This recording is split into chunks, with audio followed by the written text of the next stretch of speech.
Hello, welcome. I think we'll start. There might be a couple of other people coming in. It's very good to see you all. Hope you enjoyed the lunch, and there'll be more of that high quality cuisine as we go through the day. It's quite important for us, I think, to have the chance to talk to each other. I think for some of us, this might be the first three-dimensional meeting we've had for some time. So hopefully we can make the most of it. So my name's Damon Grimshaw, and together with Sophia Bianchini here, we've designed this series of SDG workshops at King's, designed to bring together the best of academic research with ideas and also research from international and UK policy experts. So the idea is really to make this interconnection, and it's as much through conversations over coffee and drinks as it is through debating and discussing the ideas we'll hear today.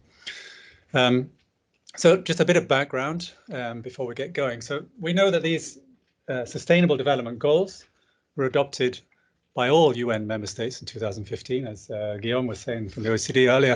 It's probably quite a magical year, 2015, and I wonder whether we'd have well, we wouldn't really have a consensus of that sort today.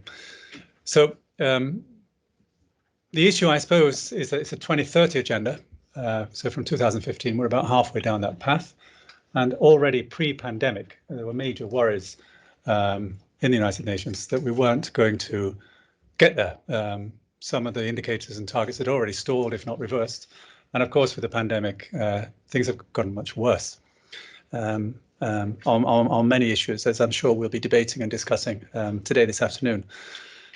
It's a complicated, multi-leveled agenda with lots of interconnecting opportunities, but of course also interconnecting obstacles and barriers to performance. I think the other interesting thing about the SDGs is that it applies as much to developed countries as developing, so quite different to the previous Millennial Development Goals. And speaking only of the UK experience, I think it's fair to say that they're really not part of the economic or political decision-making agenda. But I think that's true of many developed countries, actually. They still don't realize sustainable development is a topic that applies to all countries, not just to developing countries. So there are lots of challenges, and that's despite the potential they offer for inclusive and sustainable growth, and we'll be looking at that in detail. So as I said at the beginning, this is a series of workshops, so you're very welcome to come to the next one next week, same time, same place. We'll be discussing issues of modern slavery and global value chains with another stellar cast of speakers and audience. We had our first one 2 weeks ago on SDG 5, which was gender inequality, with speakers from the International Labour Organization, from the Equalities and Human Rights Commission, and from the European Foundation for Improvement of Living Conditions, as well as some expert academics. So a very similar agenda as we're seeing today. I want to thank in advance the speakers. Some have traveled, amazing as it may sound, post-pandemic. People are traveling still from Paris, from Geneva. And also I'd like to thank our academic speakers and from the Trade Union Congress and the Resolution Foundation. So if I just remind you of the agenda, so you know where we're heading this afternoon. I'm going to talk for 15-20 minutes after this to set out what are these Sustainable Development Goals 8 and 10. So you've got a bit of background knowledge that we can all share. Many of you already are up to speed on this stuff, but some of you won't be. So I'll do that first. And then we'll have essentially two sessions of speakers, each with a discussant, and each, importantly, will have time for questions and answers. So you'll have a chance to say who you are, which organization you're from, and pose your question or your comment. And that's quite important for this event. And we'll end the workshop with a policy panel with four excellent speakers who will have a chance then to reflect on the afternoon's discussions and give their opinions about where we need to go with this agenda. So that's the agenda for this afternoon. So I'm just going to now go straight into this talk on inclusive growth and SDGs 8 and 10. And I'll take questions at the end, and then we can get into the first paper session. So as I said, I think most people, when the 2030 agenda was signed in 2015 and then kicked off in January 2016, most people applauded its ambition, applauded the fact that it was now universal, all countries, And if you read sort of gender critical appraisals, they found it much more positive because they had a particular SDG on gender as well as mainstreaming gender equality through the other SDGs. For various reasons, it was seen as ambitious, positive in scope.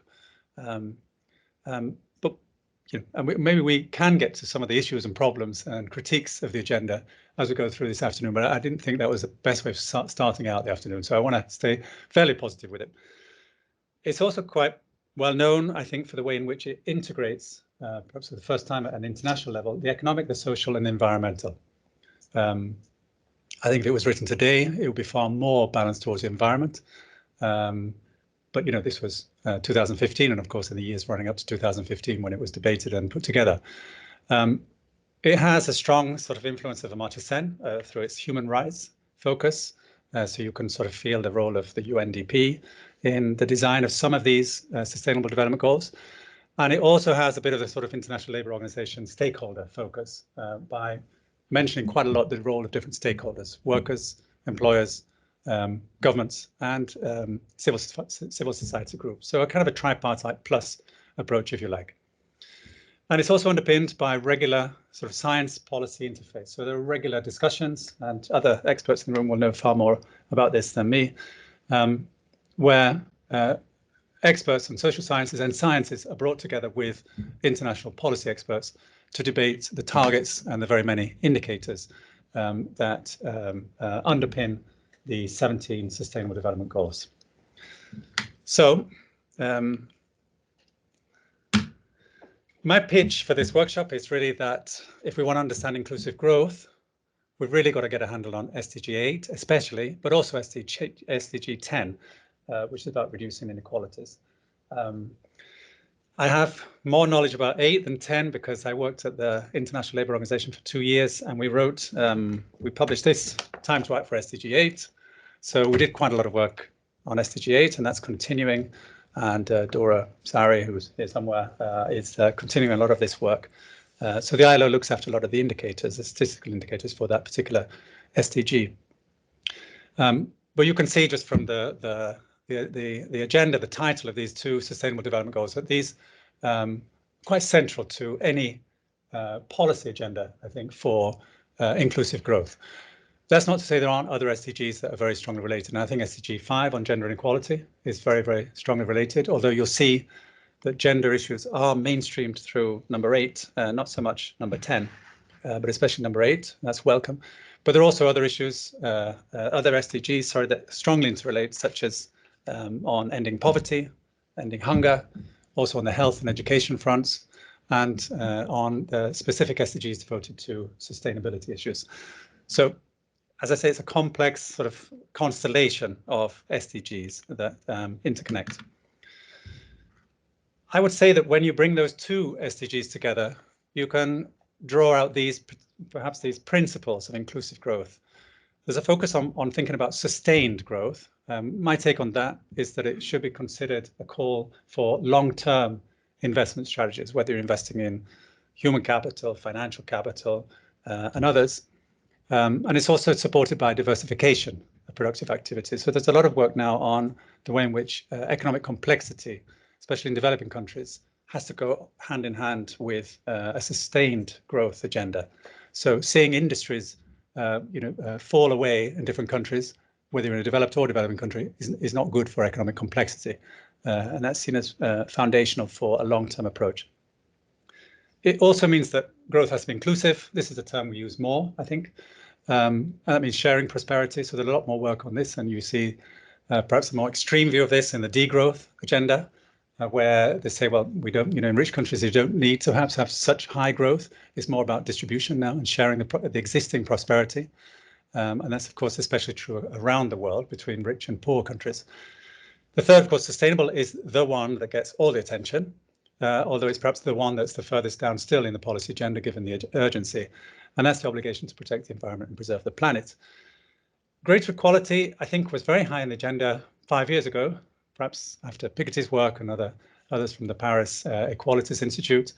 We're hearing less about that now, even though pandemic has exacerbated inequalities. And I think that's been true around the world. So they're the sort of principles that come out, I think, from thinking about the two Sustainable Development Goals together. I just want to show quickly that these goals are quite complex. So all the 17 goals have a range of targets, between sort of 10 and 20 targets. Each of those targets actually has then a number of indicators, statistical indicators. And so it gets very, very complicated very quickly. So SDG 8, I forget how many indicators it has, 17 indicators. But let's just focus on the 12 targets. So these are named targets, and these are the ambitions for countries in the world to reach. Some of the targets are national targets and some of them are international. As far as I know, there aren't any regional targets. There isn't a target for sub-Saharan Africa or for Latin America, for example. Well, I may be corrected on that. So if we look at these targets, I would say these, and we can debate this, but if it's interesting, these are the sort of targets for sustained long-term growth. So one uses the word sustained, so sustained economic growth. And that first one is interesting because it calls for higher growth in less developed countries. There are very few examples of that in the SDGs. The other one is to raise productivity. The other one is to support decent work. And that came straight from the ILO into the UN. So in fact, that was separated out, if you want to get very sort of train spottery about this stuff. But SDG 8 didn't always bundle together growth with decent work. There were originally two separate goals, but then it was argued they should be put together, which I think works well. But it also calls for formalization. So in the UK, we haven't talked much about informal work until it came to the pandemic, and we suddenly realized how many people in informal jobs weren't covered by social protection or minimum wage, etc. But of course, in developing countries where you can have 80–90% of people in informal work, that's a big deal. So the ILO, among others, still talks about formalization of those jobs and those enterprises. There's also expanding access to banking and insurance services, and there's also increasing aid. Next week, we'll have a speaker talking about expanding access to banking and finance, if anyone is interested. So what happens with all these targets is that then they're matched against indicators, and there's a lot of good work by the different international organizations to collect the data internationally and then to present it in a sort of a meaningful way. What always strikes me with these maps is the great disparities across the world. So the first one, I mean, of course, this is all very muddied by the fact that this data is during the pandemic. So, with a global economic crisis in 2020, which was worse than anything since the global Great Depression, we're obviously going to see lots of negative real GDPs per employed person, which is taken as the productivity measure in 2021. But you'll see that most of those yellow oranges are in less developed countries, middle income and low income countries. And on the right hand side, you'll see there some of the disparities in informal work. And this is mainly relevant and sort of meaningful for developing countries, with countries like India, for example, having between 80 and 90% of people, the whole workforce in informal work, so not protected outside of labor legislation, and other countries slightly mid-position like Argentina, for example, and Chile. So all these are monitored as indicators with a view to where they need to get to in 2030. Another 5 targets we could put under the umbrella of inclusive growth. And again, this is all sort of my invention. This isn't official in any way. And I think achieving full and productive employment with decent work and equal pay for work of equal value. So you see a very strong gender pay gap target there in the SDG, which isn't gender specific. So that's a good example of gender mainstreaming in this work. And there's lots and lots of different indicators there trying to capture what is meant by decent work. The other ones include checking whether young people are in work, educational training. So they use the NEET acronym, the Not in Education, Employment, Training. I'll show something on that in a moment. So that's useful to see. I think the UN has very strong representation of youth, which is good, I think.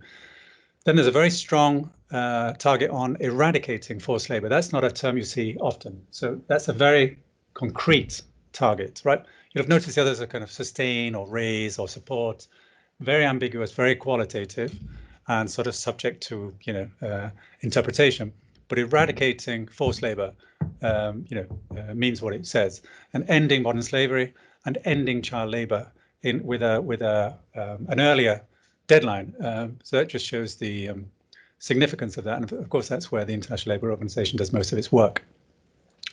Protecting labour rights and promoting safe and secure work. We'll hear more about that from Dora Surrey, who is the expert on all things to do with labour rights at the ILO.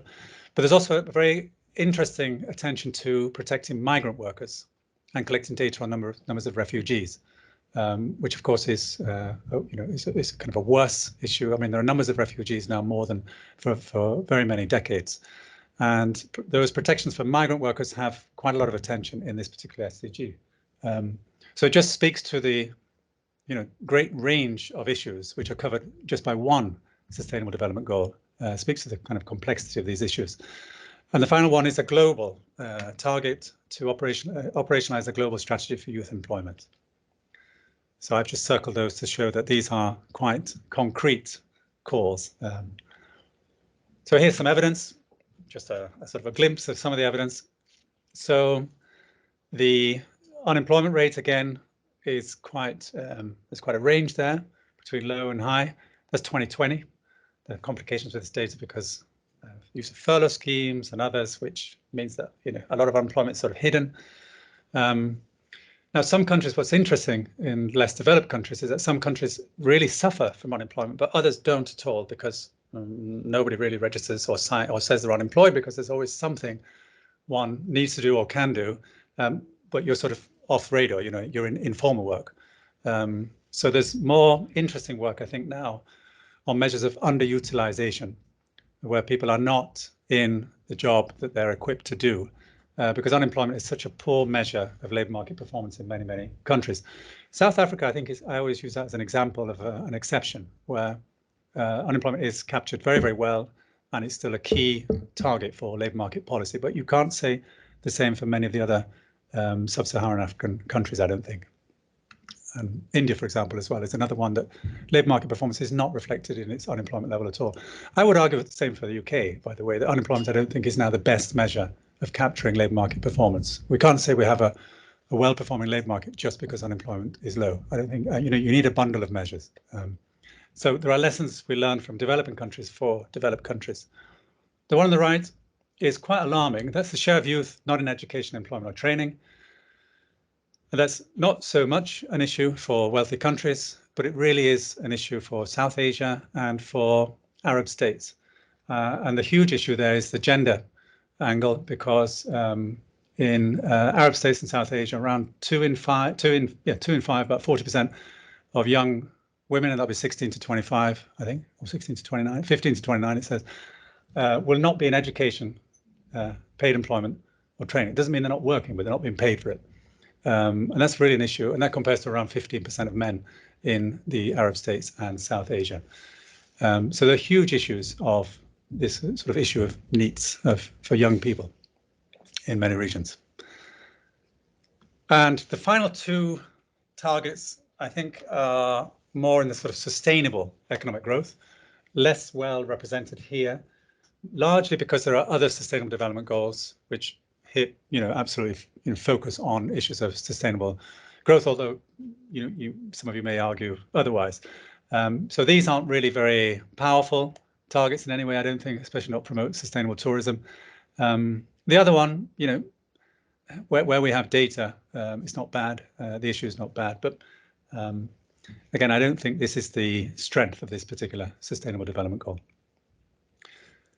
For number 10, the potential strength of this goal, I think, is that it looks at inequality within countries and between countries, right? Because we want to know both. I mean, since the time of Adam Smith, we want to know why some countries are poorer than others, right? And those issues are as bad, if not worse, according to some data. If you look at the sort of World Inequality Database, it looks worse than ever. Although, again, that's all sort of debatable. So this is a fairly neat division, I think. So these four deal with inequalities within, and this is generally about income, but not only. So they're kind of interesting, but only one is quite concrete, and that's the first one, although there's very poor data, unless people know otherwise for this one. So this is saying that the poorest 40% of a country's population ought to be experiencing income growth, which is better than the average. Why they chose the average rather than the top 10%, I don't know. But at least it gives you some measure of assessing progress. So, you know, when Rishi Sunak is figuring out whether he might do something, that wouldn't be a bad target, you know. And I think that's probably why the Resolution Foundation, although Resolution Foundation can correct me, is saying why they should add money to universal credit rather than, you know, tax cuts, because you're going to speak to the bottom 40% quite directly. So it makes sense, and he can say, well, I'm doing this for SDG 10 if he's worried about people on the right wing of the party, I don't know. So other ways of presenting that policy. The second is empowering social, economic and political inclusion. Some of that is about workplace democracy and others, so there's some overlap there with SDG 8. The other is ensuring equal opportunity and reducing inequalities of outcome. That's good because there's often this stylized debate between whether you should equalize opportunities or outcomes, and of course, if you can do both, that's better. And the fourth one is looking at policy. This is very, very interesting, I think. So having a sort of ambition to consider all the ramifications of a sort of an intersectional equality framework for fiscal, wage, and social protection policy. So social protection, I mean, you know, some people might just call it welfare, but of course, social protection is this idea that one shouldn't be so commodified that you're always having to sell yourself for labor, whether you're sick, disabled, young, old, etc. So social protection that covers unemployment benefits, pensions, and others, disability benefits and so on, is part of the assessment here. And the others deal with among countries. I find these rather more ambiguous. And it's a bit, there we can discuss the sort of level of disappointment here, but there's nothing there that speaks to reducing inequality between the rich and poor nations of the world. I don't know why. So there's a lot about representation of developing countries, a lot about aid and assistance, and more about improving the regulation. Remember, this was done 5-6 years after the global economic crisis caused by global financial institutions and a lack of regulations, and I'm sure we'll hear more about that later. There's an interesting one at the end there on reducing to less than 3% transaction costs of sending money home when you're a migrant worker abroad. So the graph on the left here is tracking the income. Yeah, there's other stuff on wealth, which is also more interesting perhaps. But anyway, this is income gaps between the bottom half of a particular country in terms of their average income and the top 10%, is it? So that's a nice way of tracking the gap. Some countries, I think, is it Brazil? I think is something like 27 times the difference, which is just, you know, an amazing amount of difference. And other countries, you can see Europe there is in the yellow, so it's sort of no more than 12 times. But of course, we know that this isn't saying anything about wealth, and the real inequalities and gaps are on wealth, not on income, right? On the right-hand side, you'll see just this is for the UK. There's been a small amount of progress in reducing the transaction cost of sending money home if you're a migrant worker. And given how much the UK relies on migrant work, you'd think they'd have done better to reduce that down. That's got to get down to 3% in the next 8 years to meet the target, the 2030 target. So I just want to end by the sort of sour notes of saying that really, whatever progress hadn't been made by early 2020, things have generally got a lot worse, if not derailed. And the UN's Economic and Social Council, this thing, I think I left some outside. So this is sort of like the headquarters, if you like, the UN in New York, who are charged with assessing progress. They said that, if you look at the bottom there, they said that post-2020, the pandemic has reversed progress, undermining decades of development efforts. So this is a very conservative, you know, sort of set of people writing this. So if they say it's undermined decades of development efforts, that's very, very worrying. So even up to early 2020, it was a very mixed set of progress. We'll probably hear for the OECD, it's slightly, you know, it's a lot more positive, but outside of the OECD is very, very poor and has been for a while. There were huge successes in reducing global poverty, and that's what hit the news, you know, all the time, sort of the late 2010s. It was all about, it was mainly thanks to the efforts of China, reducing poverty, especially extreme poverty. There were many other successes, maternity and child health, for example, fossil fuel subsidies, but a lot was already stalled and going into reverse on inequality within countries, on hunger, worryingly. Sexual and physical violence against women is just awful when you look at the statistics. The number of girls and women who report in surveys that they've suffered this, these are alarming statistics. Youth needs, country compliance with fundamental labour rights hadn't really been going in the right direction. Child trafficking was a very worrying issue, and carbon emissions. And really, post-2020, it's hard to find successes or positive advances on all the things listed there, but there are many others too. And I think there is an alertness in this, at least, to issues of wealth, which aren't necessarily picked up in the SDGs, but are now part of a discussion. So there's a sort of a reviewing and renewing of discourse as the years have gone by. So with that sort of sketchy overview, and I'm sure we'll get many more finer details, I want to now move to, well, I don't know, should I pause for questions, if anyone has questions? It's mainly meant as a sort of introduction, but if anybody's got questions, maybe we can take a couple of questions before we move to the first session of speakers, proper speakers. So any questions before we get going? Yeah, sure. Do you want to introduce yourself and then, so, yeah, which one? This one? Yeah, we have something from the ILO. I don't. I can probably get you a person you can email. Ah, yeah, okay. I'll put it on the website afterwards. Okay. Ah, yes. So if anybody's got questions, yeah, you'll have a button you need to press, and then we can hear you better. Yeah. Hi, Damien. You focused on. Sorry, do you want to say who you are and yes. where you're from? Luca Gebel, I'm part of KBS. I'm a PhD student in strategy and innovation, and so my question is also going to focus a bit on innovation and its linked to productivity, which you focused on, and especially you looked at transaction costs of remittances. Now, one big discussion is using cryptocurrency for remittances. Is there any methods developed recently or otherwise to trace? you know, I don't know the answer to that, right? Technologies. All right. Yeah. So there's a good topic for research, which is part of the agenda today, right? We need to be identifying research gaps, lack of knowledge. No, so I have nothing to say about that. No, sorry. Okay, I think we'll go to the next session, right? So could I invite our speakers, Dora, Chiara, do you want to maybe you all come at the same time, and then I'm not on my own here, and Matt as well, if you want to come up. Maybe, well, I can stay here, I suppose.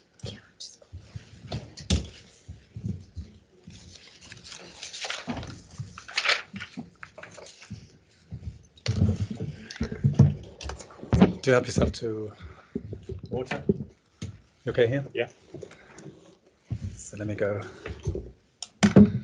Great. So first session of talks. So our first speaker on my right here from the International Labour Organization headquarters office in Geneva. So Dora Sari is a specialist on industrial relations indicators. She previously co-developed two super important and valuable databases, one on labour rights indicators and the other on labour provisions in trade agreements.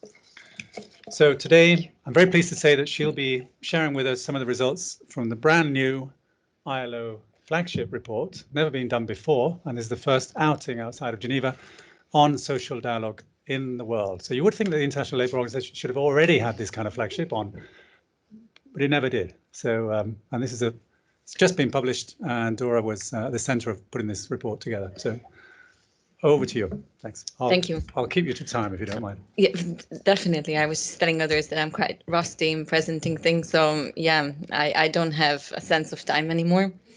So let's see how this goes. But yeah, thank you so much for putting the workshop together and also for having me today. As you said, this is coincidentally quite timely because indeed this is fresh off the printer Monday, and we found the first mistakes. So we are reprinting.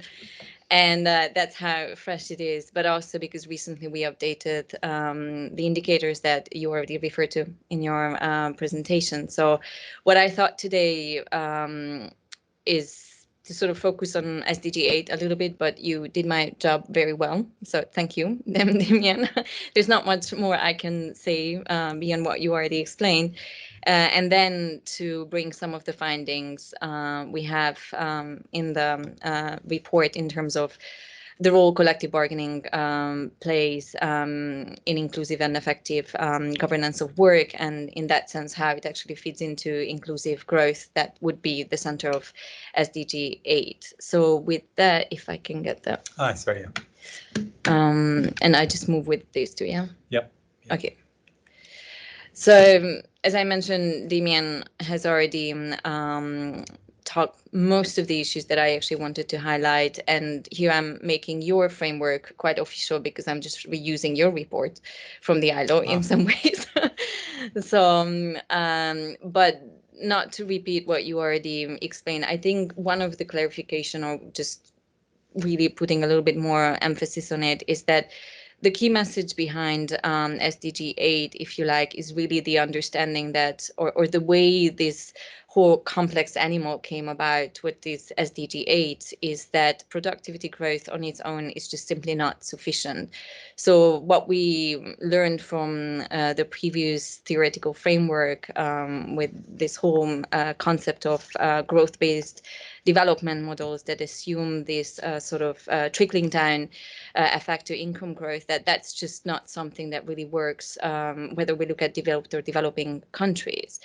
And so the idea behind SDG 8 really was that sort of bringing together a complex set of issues, where next to the more traditional growth targets, we bring in the social and the environmental targets as well, as sort of counterbalancing the overwhelming sort of thinking around just growth and growth and growth, which at the end will not deliver.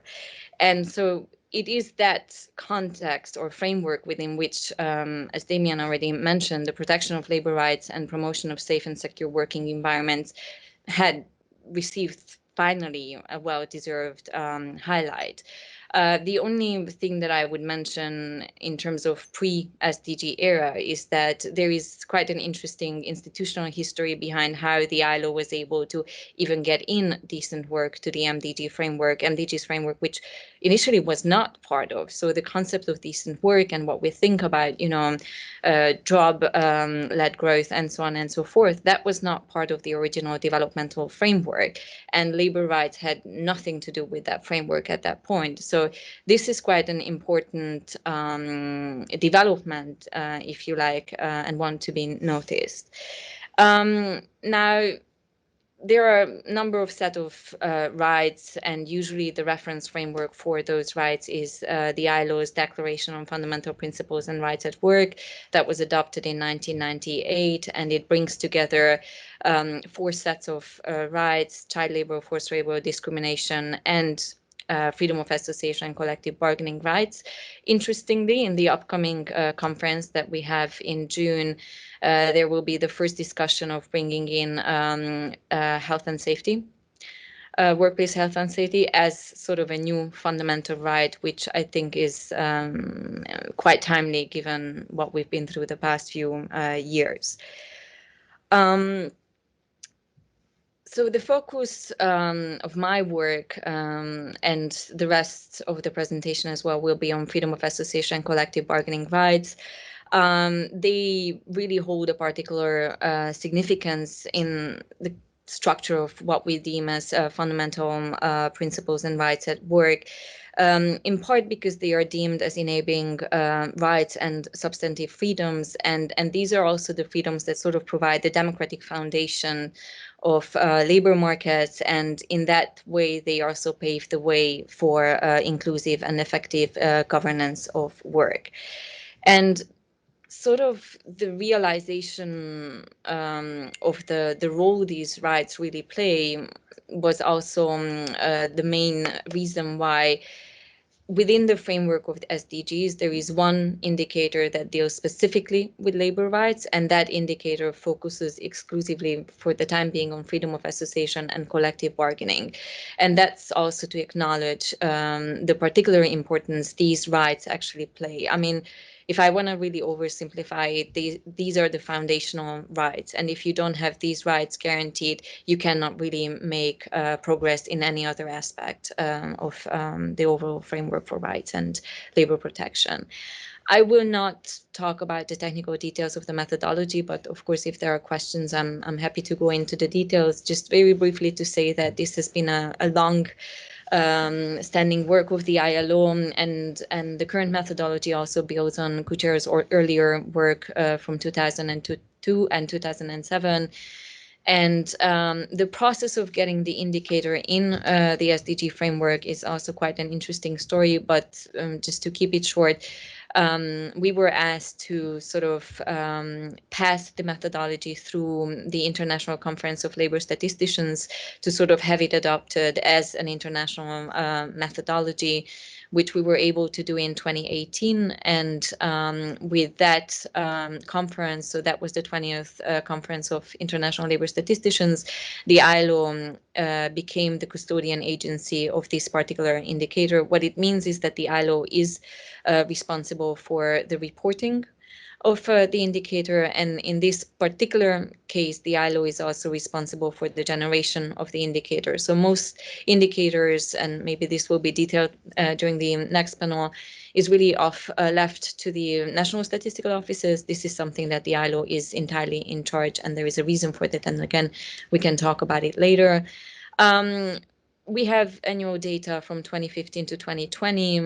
We just recently put up the data for 2019 and 2020, and the data is available for all ILO member states, but for political reasons, it's not published for all ILO member states, but we have the global and regional averages. And the indicator has a range from 0 to 10, and 0 is the best possible score. And what it means is that it indicates higher levels of compliance with freedom of association and collective bargaining rights. So these are basically trade union rights, if that makes it a little bit less complicated. And 10 signifies worst possible score, so countries where there is lower level of compliance with these rights. And when I talk about these rights, I really talk about the international normative framework and the jurisdiction that's been developed by the ILO and its quite unique supervisory system. Now, just to give you more data, and I'm sorry, it's quite compact, but I have somewhat of a good news, but I wouldn't be too excited about that one, to be honest. So I highlighted the world averages that we have from 2015 to 2020. And what we can see is that in 2020, the world average stood at around 5, which still shows that there are considerable violations when it comes to freedom of association and collective bargaining rights. But there is a slight progress if we look at it from 15 to 20. Now, 2 observations. One is that this data doesn't yet have the implication of the COVID years. So we yet to see, it takes some time for the information to channel down through the ILO supervisory bodies, but also that there is a bit of a methodological issue that we need to sort out with one of the sources and to see how much of an impact it had. We have some regions where we see some weird improvements, and that might be due to some cases that were closed in the given years. And that might not explain much of a real, in practice, improvement in a given country. So again, I will move on to a different topic, but I'm happy to talk about the data and the findings if there is interest. But I thought what might be more interesting is to take that as the background information. This is where we are in the world. You can see that there are some regions where these rights are practically non-existent and the violations are quite severe. We see that in North America and Europe, there's been sort of a slow deterioration of these rights. And in some other cases, we see some small progress, but really the changes are quite minuscule in terms of numbers. So again, not much to get really excited about in terms of the overall normative background. But what I thought would be interesting is to sort of contrast this with some of the findings that we have in this particular report. And the idea behind the report, so this is the first installment of a series of flagship reports on social dialogue that is being published by the ILO. As Damien said, it's quite surprising that it's taken this long for the ILO to produce a report on this subject matter, given just how much of the core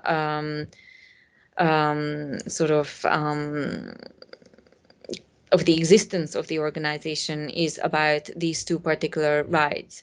But it also means that these are probably the most controversial rights when it comes to the ILO's normative framework. When it comes to child labor and forced labor, I think there is quite an overwhelming agreement that those are bad things. When it comes to trade union rights, the picture is a lot more mixed. And I think what we try to do with this particular report is to take collective bargaining and to sort of look into how, in what manner collective bargaining can actually support inclusive growth and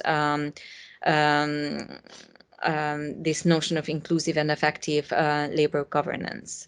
The report is very heavily data-driven. We looked through the normative framework over the past 5 years for about 125 countries. We analyzed more than 500 collective bargaining agreements across 80 plus countries. The report is very heavily data-driven. We looked through the normative framework over the past 5 years for about 125 countries.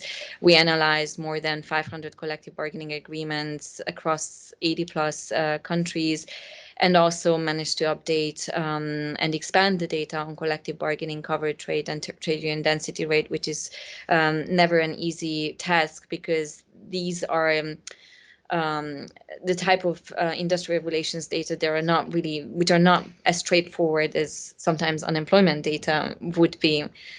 So the collection of that data is hindered by the data simply not being shared by the organizations for many reasons. For sometimes they are defending their members, sometimes they would they need to have some considerations about the various dues and the implication if they reveal the number of members they have. So it's a very intricate process to actually get that data together.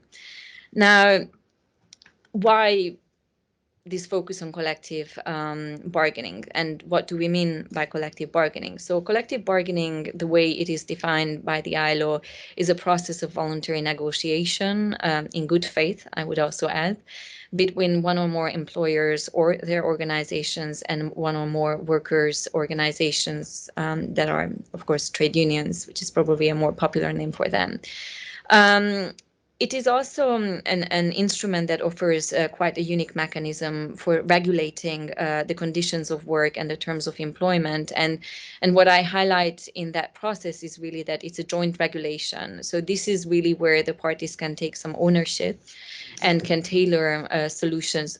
That's how much is left? Oh, wow. So we're not going to get to the end of it. But just to say that the importance behind collective bargaining is really this notion of joint regulation, co-regulation between the various parties. When we looked at the main question, how does collective bargaining contribute to the inclusive and effective governance of work, the conceptual framework really drew out 3 key dimensions related to collective bargaining. One is collective bargaining as an enabling right. The second is collective bargaining as a voluntary negotiation process. And the third one is really a substantive regulatory outcome in the form of a collective agreement. And these three dimensions, as this intricate picture shows, really hold together the key to inclusive and effective governance of work. And these three dimensions sort of deliver a model of governance that is shaped by the parties themselves. So this is this whole notion of joint regulation. It is responsive and reflexive and allows the parties to really tailor the solutions to the particular needs of the enterprises or sectors, depending on the level of collective bargaining. It affords inclusive labor protection through the ways in which it expands the regulatory coverage and mechanisms that I can talk about later. It also facilitates an enabling environment for sustainable enterprises themselves and can strengthen compliance with statutory or negotiated labor protection. Just to add to the maps that Damien shared, so one indicator that we look at when we try to understand how well collective bargaining delivers or functions is collective bargaining coverage rate. And to put it simply, is how many workers are covered basically by collective bargaining agreements.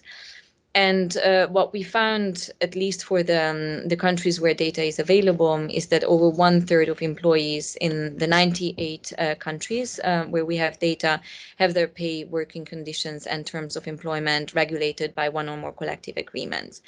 Now, there is quite a big variation among the countries, ranging from countries where this coverage is close to 100% or above 75%, predominantly European countries, to countries, or Uruguay also belongs to that group, or to countries like Malaysia and other countries where this is barely at the 2-3%, so below 25%.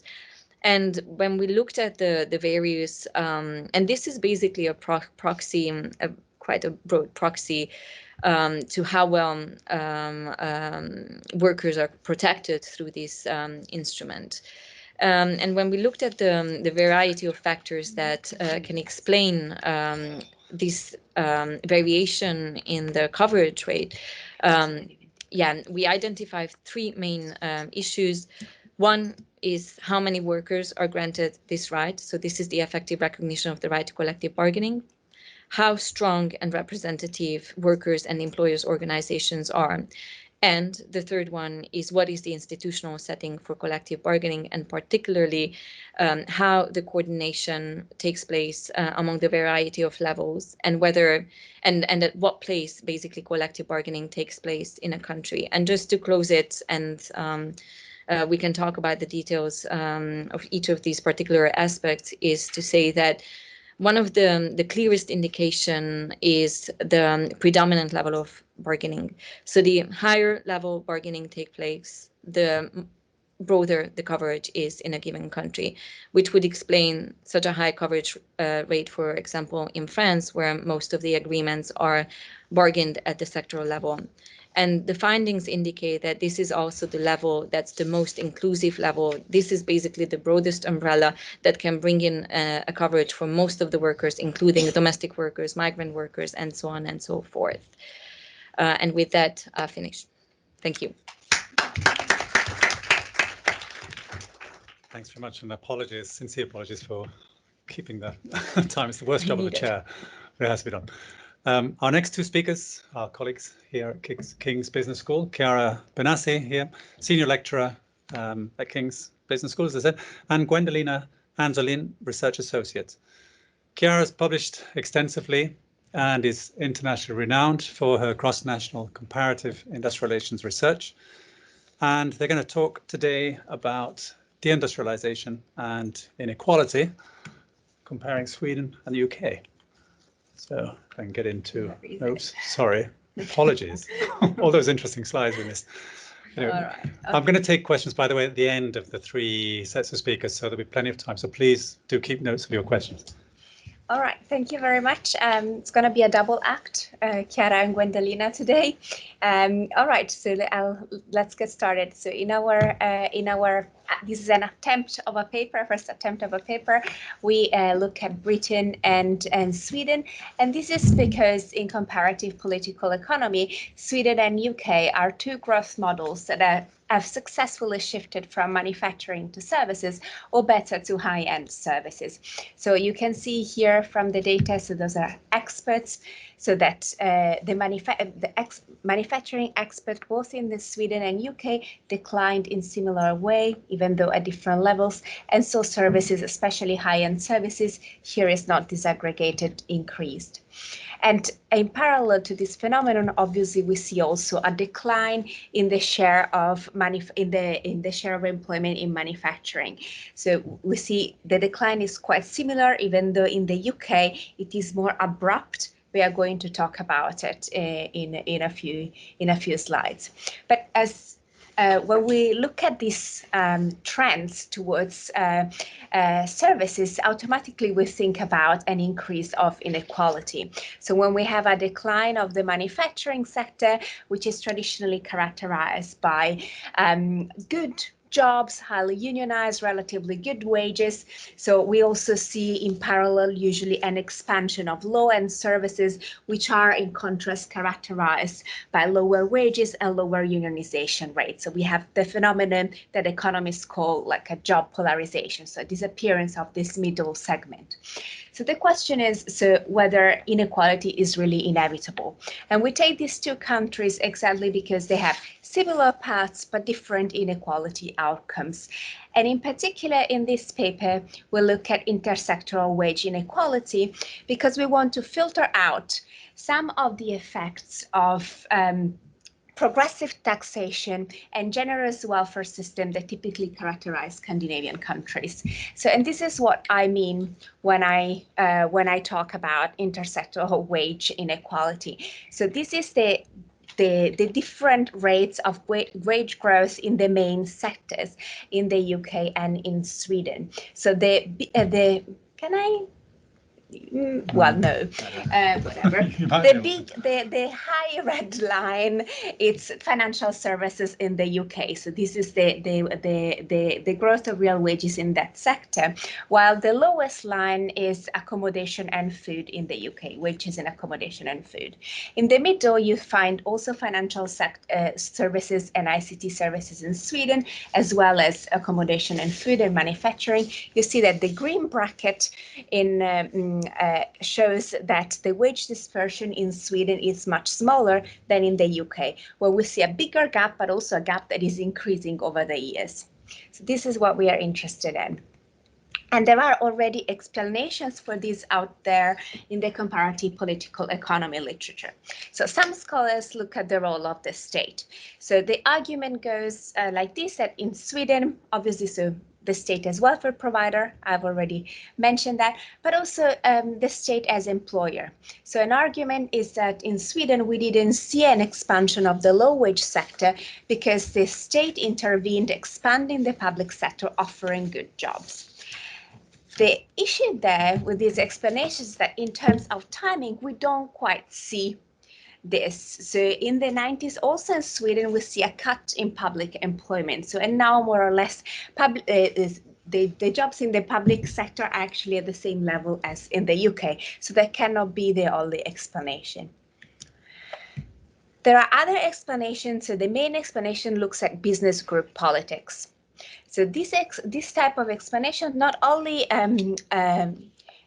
explains why we see different levels of inequality, but also explains why these two countries specialized in different high-end services. And we are very interested in that in this paper, because this paper is about the different specialization in sectors and how this matters also for inequality. So the argument of the business group politics scholars is that strong social partner coordination, so strong collective bargaining, business association and strong unions, so they allowed for for a more equal transition in Sweden as industrial relations institutions prevented the expansion of the low-wage sector. At the same time, by keeping wages high across the board, they also prevented employers in the manufacturing sector from outsourcing and making in this way their exports cheaper.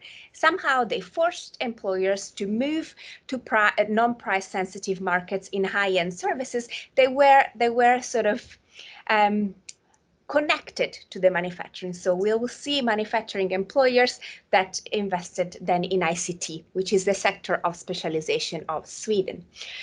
While in the UK, very weak unions, very weak coordination between social partners. So this allowed the expansion of the low-wage sector, but also allowed the financial sector and their interest groups to become the dominant sector, also thanks to the government policies. And these explanations are also complemented by other explanations that look at skill formation systems that the scholars argue that the higher education system in the UK produces high general skills that serve better the financial services, while school-based vocational training in Sweden, as well as a greater investment in STEM in the Swedish higher education, allowed for the development of high, medium technical skills that are helpful for high-end manufacturing and ICT services. So we don't dispute these two explanations. We just want to offer a complementary explanation, and in particular point at an actor that comparative political economists don't look at very often, funnily enough, which is the state. So we want to talk about the role of the state through strategic policy choices in industrial policy. And we argue that the state decided the sectors of specialization and supported specific sectors. And this is important because the quality of the transition from manufacturing to services is very different across between the two countries, because the spillovers or the lack of spillovers between the sectors is different. So we argue that the sectoral specialization then interacts with the national industrial relations institution, and this actually shapes the distributional outcomes that we see within countries that are actually different. So starting from the role of the state in the UK, I think we probably here in this audience, we are all familiar with what happened in the 80s in the UK. So in terms of policies in manufacturing, so reforms aimed at weakening unions to improve productivity in manufacturing. But at the same time, while dismissing manufacturing on the one hand, there was really no central coordinating industrial policy. So partly also because of the lack of macro-corporatist arrangements. So at the same time, however, the state has since supported high interest rate and a strong currency, which is very good for the financial sector, but very bad for the manufacturing sector, which is exchange rate sensitive. So interestingly enough, so after Thatcher, we don't see really a revival of industrial policy in the UK to support manufacturing. So mainly ad hoc interventions, for example, in aerospace or automotive, and also mainly concentrated in the south. But what we see is an industrial policy towards supporting the city in terms of infrastructure, which actually culminated in the bailout during the global financial crisis. And now Gwendalina is going to talk about Sweden. Yeah, the role of the state in Sweden, a bit more exciting than the one in the UK. There would be much to say. I'll focus on what the state has been doing for these ICT transitions starting in the end of the 80s. As Dylan said in a very interesting paper from 2019, there has been this three-party collaboration between the state, what we could properly pick in the winners, employers, and the unions. Here, I just give you some examples of the policies that have been implemented. In 1993, the Prime Minister set up a commission to decide a plan for Sweden to become a leading player in IT. Interestingly, in this commission, it was not included any representative of Sweden's producer groups, but it was composed by top executives of the 6 firms that were active in telecommunication and computer software industry. So again, a first element of picking the winners. Then they set up a series of state-led policies to foster ICT knowledge. For example, they foster the use of computer into classroom, the education of teachers in terms of ICT skills, training for adults, and what I think is like the most successful program, which is called the Home PC program, starting at the beginning of the 90s. In 1987, both parties from the left and from the right decided to make the purchase of PC tax-free. And this program was so successful that by 2006, 1.6 million of Sweden 4.3 households had taken advantage of this program. The union got on board to this project, and they understood that it would have been critical for the members to have and upgrade their skills in ICT, and they had a very important role here. Just put on examples in terms of negotiating the discount for PC suppliers. So not only the state that coordinated with union, but also there has been a strong coordination, as Chiara mentioned before, with businesses, and the state again selected businesses that could help this transition. Ericsson, I could like talk an hour about Ericsson, but had a very crucial role in coordinating and being part of this process to promote the sectoral shift from manufacturing ICT to services. What is also interesting and different from the UK is that there are different layers of policies at the national, regional, and municipality level. Here, I just put an example of the Sodra municipality. Very interesting. This is a region where 80% of people were employed in sawmills, and the state implemented a series of policies to make the region transit in a more equal way. Just to give you an example, and a certain, I think it was at the end of the 90s, they spoke with Ericsson, and they convinced Ericsson to set up a manufacturing plant in the region and an ICT centers. And after a couple of years, the plant was employing 10% of the population. There are many examples of different regions in Sweden. Maybe we can go back into that later. Back to Chiara. In terms of sectoral spillover, our argument in terms of the UK is that this transition from manufacturing to financial services or business services is particularly abrupt because it does not build on the capabilities that the UK had built on the manufacturing sector. In terms of employment, in comparative perspective, the early retirement schemes were less generous at the time. So when we see that steep downwards curve of employment in manufacturing, but also there were very little retraining program schemes. It also needs to be said that it also needs to be said that the sector-specific skills in manufacturing are not easily transferable to the business services sector, and at the same time, so. There is, in terms of not being able to build and to reconvert, so we see that there has been really a shift of investment from the north, where manufacturing was, to the south. So really limited reconversion compared to Sweden, as Gwendalina just mentioned.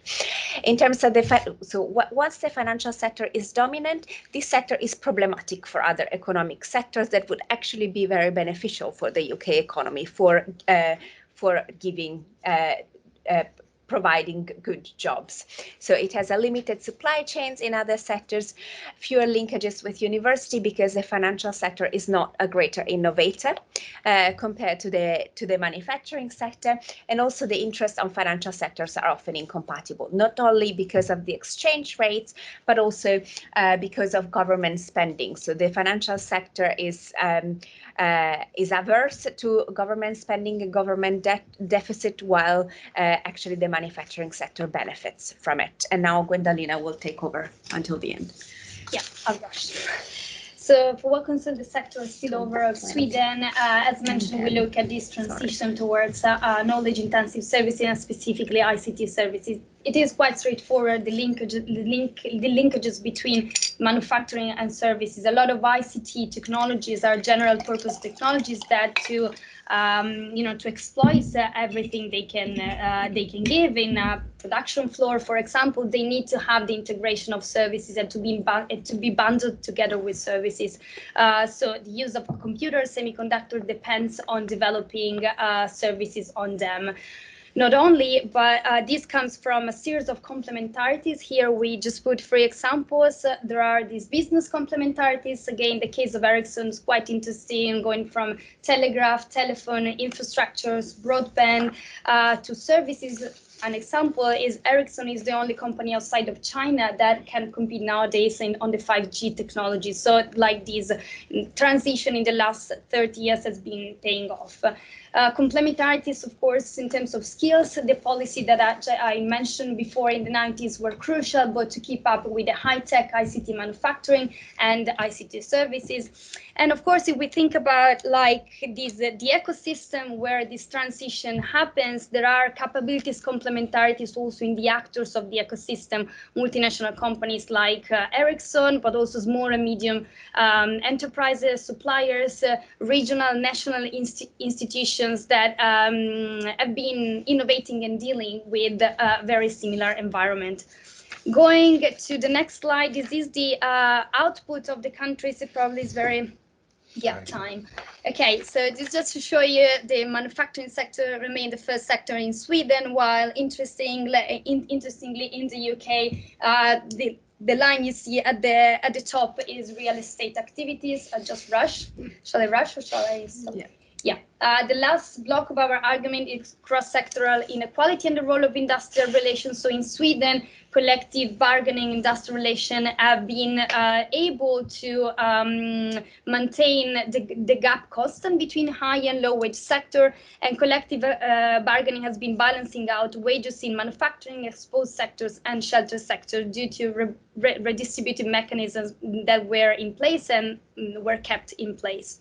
Very quickly, in the UK, We promise. Yeah, this is the last one. In the UK, the wage gap has been increasing. Chiara mentioned at the beginning, there has been an abrupt transition, and productivity in law-end services has been even lower in the case of the UK, also due to the lack of industrial relation and vocational training institutions.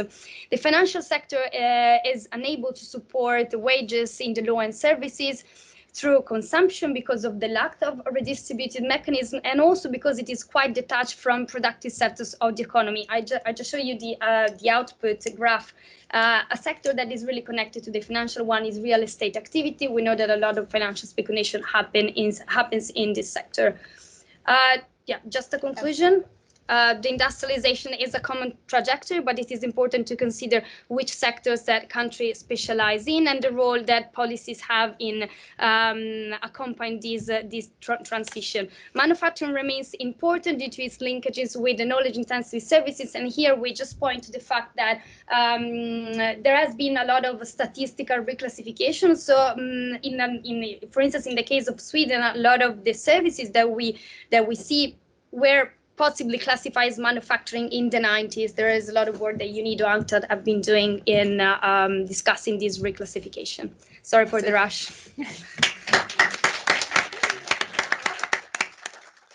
Great. I mean, we're really only getting a taste of this research, but it's great to. That's a great paper. Thanks. Our discussant for these 2 papers is Matt Johnson, on my right, senior lecturer at Manchester Business School. He's published on themes of precarious work, pay and employment in local government, and living wages. And he recently won a £1 million grant, and we're all very jealous, because he's investigating decent work and the city with a global tour of Buenos Aires, New York, Seoul, and many other cities. So if you want to see the high life of academic research, is here. Over to you, Matt. Thank you. I should add, I haven't been to any of those places yet, so that was that was the ambition of the project. The ambition of the project, but it's not quite come to fruition yet. Thank you to all 3 speakers, and thanks to Damien for inviting me. I don't know whether I can get on the mic a bit better. That might help a bit.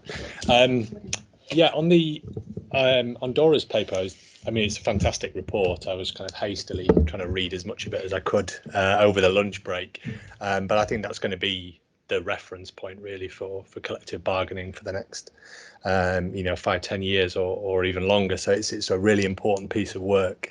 And I think probably it's also worth kind of recognizing the work that the ILO was doing all throughout the pandemic to highlight the kind of important role of social dialogue in negotiating social protection arrangements, furlough schemes, you name it. Social dialogue was kind of at the heart of all of that. So I think it's important to kind of capitalize on that recognition that collective solutions were really important during the pandemic. So it's kind of come at a very important time. I suppose my points for discussion or points for reflection are along kind of two dimensions, really. The first being around the kind of the process and the mechanisms of collective bargaining, how it works, the coverage, the structures, the mechanisms, how it intersects with other forms of labour market regulation and wage setting. And then the other point is along the dimension of kind of content and outcomes. So what are we actually seeing within these collective agreements? What kind of outcomes are they driving? So I suppose to speak to the first one, I was interested in the point about formality and the coverage of collective bargaining agreements directly within the formal economy, and then also any positive spillovers that you might see into the informal economy, whether there is a neat relationship there, whether expanding coverage of collective bargaining has a significant impact on the informal economy, but also the role of collective bargaining alongside other instruments such as minimum wages. So do we see any kind of positive interactions between the role of collective bargaining in, what are generally, kind of unionised and well covered sectors through to more weakly regulated sectors where we see the role of the minimum wage perhaps being slightly more significant. And the point on kind of content and outcomes, I was thinking back to some of the reading I did for my PhD, who's kind of trawling the archives a little bit. I was thinking about what kinds of bargaining are we seeing. So I think it's a very nice articulation of the ways in which collective bargaining can work and the role that it plays in enabling and setting standards. But I was interested in kind of theoretical models of bargaining as to, are we seeing kind of equality bargaining? Are we seeing bargaining around raising the wage floor? Are we seeing bargaining around protecting living standards, or is it a combination of all of those things? But as we move out of the pandemic, the ways, and this maybe speaks to the second paper by Chiara and Gwendolina, is the collective bargaining in the kind of close down process. So are we seeing kind of negative bargaining, if you like, for want of a better word, concession bargaining? So as employers are looking to restructure and reorganize, offshore, outsource, reduce their labor costs, are we seeing a positive role for collective bargaining, or are trade unions being kind of sucked into legitimizing, kind of business close down strategies? And then the final point was the public-private differential. I was interested in, obviously in the UK, the public sector is kind of the site of coordinated collective bargaining, but we see adverse outcomes as a result of that. We see public sector wages kind of lagging well behind the private sector. So I wondered whether that was a common pattern across the countries that you've studied. Sorry to throw all of that stuff at you. Let me read the entire report as my answer. But yeah, thank you so much. No, these are all really great questions. And in terms of the formality and the informality, I don't know if we can go back to that slide with Sure. So yeah, it's not that because I think this is your presentation. They're all together. So okay, so I just there you go. So in terms of collective bargaining coverage, so I think, the informality has a huge impact on how we understand collective bargaining coverage in countries where we cannot really get a grasp of, the real measures, just because informality is so pervasive in those countries. We don't really have the reliable data, and what we see is that often collective bargaining coverage should be a little bit over exaggerated, just because the share of employees that it covers is much smaller. There are many different efforts where unions are trying to expand their activities and really go into the informal sector, but it's quite difficult. We have some positive cases. I wouldn't call that collective bargaining as just yet, but there are some memorandum of understandings that have been signed with waste pickers, for example. I think in some of the African countries, probably in Algeria, we have examples from Brazil as well, where we see that existing unions are trying to target those sectors and really bring them on board and find ways, find issues, particularly social security, health insurance, those type of issues, or safety and health, where they can actually push the sector into a more formalized form of existence, and thereby really bring them under collective bargaining. But another way to do that is to think about collective bargaining sort of at the sectoral level, and that's what's more, that's the type of bargaining, that's the level of bargaining that allows for a more inclusive coverage, because through those mechanisms, it's not so much the question whether workers who work in a specific sector have a union and then they sign up. This is about the sector overall, and basically workers within that sector will be automatically covered by those agreements. So that's why in countries where you have the darkest blue, typically countries where the predominant level of collective bargaining is at the sectoral level. In other countries, bargaining takes place mostly at the enterprise level. It's a lot more fragmented, and often in those cases, only the workers in that particular specific enterprise would be covered by the collective bargaining agreement. But there are efforts indeed to sort of expand the activities of unions and the coverage for the informal economy, but it's a very, very complicated process. And as Dimian mentioned, it's really something that's been an ongoing work for the ILO, and it will take a long time to get to a better place with that. In terms of the topics of bargaining, I would say that one of the interesting, and this isn't going to be the most informative thing from such distance, but just to get an understanding, this is how complex the issues are that are now actually covered by agreements. And I would say that previously it really was the bed and butter type of bargaining about wages and health and safety probably. But now it is really expanding. We see more and more agreements that sort of go into housing, environment, like 59% of the agreements that we reviewed would now cover gender equality issues, sexual violence, workplace violence. So there is definitely an expansion of the topics that are being sort of regulated through these agreements. And I think one of the important things to understand is there is this cycle of regulation through collective bargaining agreements. And that's why it's so important for workers and employers to sort of take that ownership, because often what happens, and we see that with platform economy, we saw that with other sectors, that essentially the regulatory framework is starting to be set up through collective bargaining agreements. And then once they are in those agreements, then the legislative process would pick them up and then would be sort of put into the overall normative framework in a given country. And in terms of the public versus private, what was the question again? It was kind of patterns of outcomes, I suppose. Are we seeing any substantive differences between public and private sector, for example, are public sector workers being kind of penalised?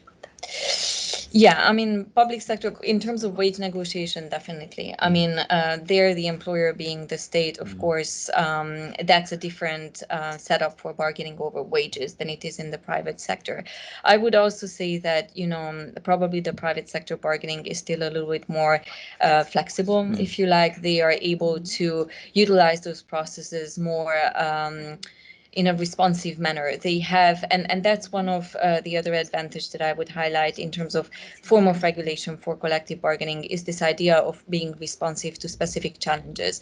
It takes a long time for a government and the legislative power to react to some of the challenges. That can actually be done much more efficiently and much more in a responsive manner, more in a tailored manner through collective bargaining, especially if it is coordinated. So that definitely definitely is the advantage for the private sector, but we also know that workers in the private sector are just a lot less sort of protected in many ways in their rights than in the public sector. And often where we see higher levels of collective bargaining coverage, one reason for that is actually the public sector. In Colombia, for example, they expanded the right to public sector workers, which resulted in a very significant jump in the coverage rate in that country, and actually allowed those workers to have a say in their faith and the way in which they want to engage with their work. I want to add a couple of questions to Chiara and Gwendoline, but could I open up to questions, and then perhaps we'll gather 2 or 3 questions together for our speakers, if that's okay. So if anybody has any questions on our first 2 speakers, the time is yours now. Okay, yeah, and perhaps if you introduce yourself and where you're from, thanks. Yeah, I'm Kate Bell from the TUC. Sorry to ask a question when I'm speaking later. I really loved Chiara and Gwendolina's paper. Really fascinating. I wondered a bit about the role of the social partners in supporting the political system. So basically political choices, which parties were in power when these decisions were being made, and how did the politics of the social partners and the union movement contribute to those parties maintaining power during that period? A small question. Let me take a couple of others, if that's all right. Yes, please. So I also really appreciated Chiara and Gwendolina's paper, and especially it's enlightening to think about how the SDGs apply to highly developed sort of Western and Northern countries, which hasn't, previously wasn't so much the case. So of course I sort of homed in on the reflection of sort of long-term investments in human capital, which is part of a really important connection to the goals. And I was interested in the skill formation systems and working in higher education, the development of high-level general skills in the UK versus the sort of medium-level technical skills in Sweden. I'm sorry if that's really specific, but what can we learn from this going forward? There were so many aspects of the paper I might have focused on, but since we all work in higher education, that seemed particularly relevant. So would you like to respond to those 2 questions? Yeah. Sure. Well, thanks a lot for both questions. Thank you, Kate. We also use your article with Paul Lewis for our paper, by the way. We don't look, it's true, so we haven't looked specifically at political partners, parties as social partners, but like the industrial policy in the UK has not been particularly forthcoming towards manufacturing, but also in terms of the union, also with labour. So, in political science, there is quite a lot of research actually showing that some social democratic governments actually made reforms that were more detrimental to the labor movement than conservative governments. So I'm thinking about Italy, for example. Since the 90s, seems to be a decoupling between the labor movement and social democratic parties, let's put it that way. But definitely this is something where we should look at to see whether political partisanship also played a role in industrial policy, probably in Sweden. In terms of the long-term investment in human capital, I think the main issue is that in the UK, so the apprenticeship system is not very good. It just doesn't work very well, especially in developing intermediate technical skills. While the British governments have been pursuing the German ideal of vocational training for a long time without actually succeeding, I actually would argue that the Swedish type of apprenticeship training, where you have when it is school-based, so where actually the state takes over, probably would work better, because employers in these countries are not able to coordinate around a vocational training system like the German employers. So yes, there is a lot to be learned. I don't think in terms of higher education, but like further education, then definitely. So we should probably, I mean, in my opinion, the British system should reorientate towards a school-based, state-based system. Yeah. That's interesting. Matt has a question, I think. Yeah, I mean, people have asked far more interesting questions than I was going to ask to Chiara and Gwendolyn, but I was thinking about the role of active labour market policies and the way in which they can or should support sectoral, intersectoral mobility.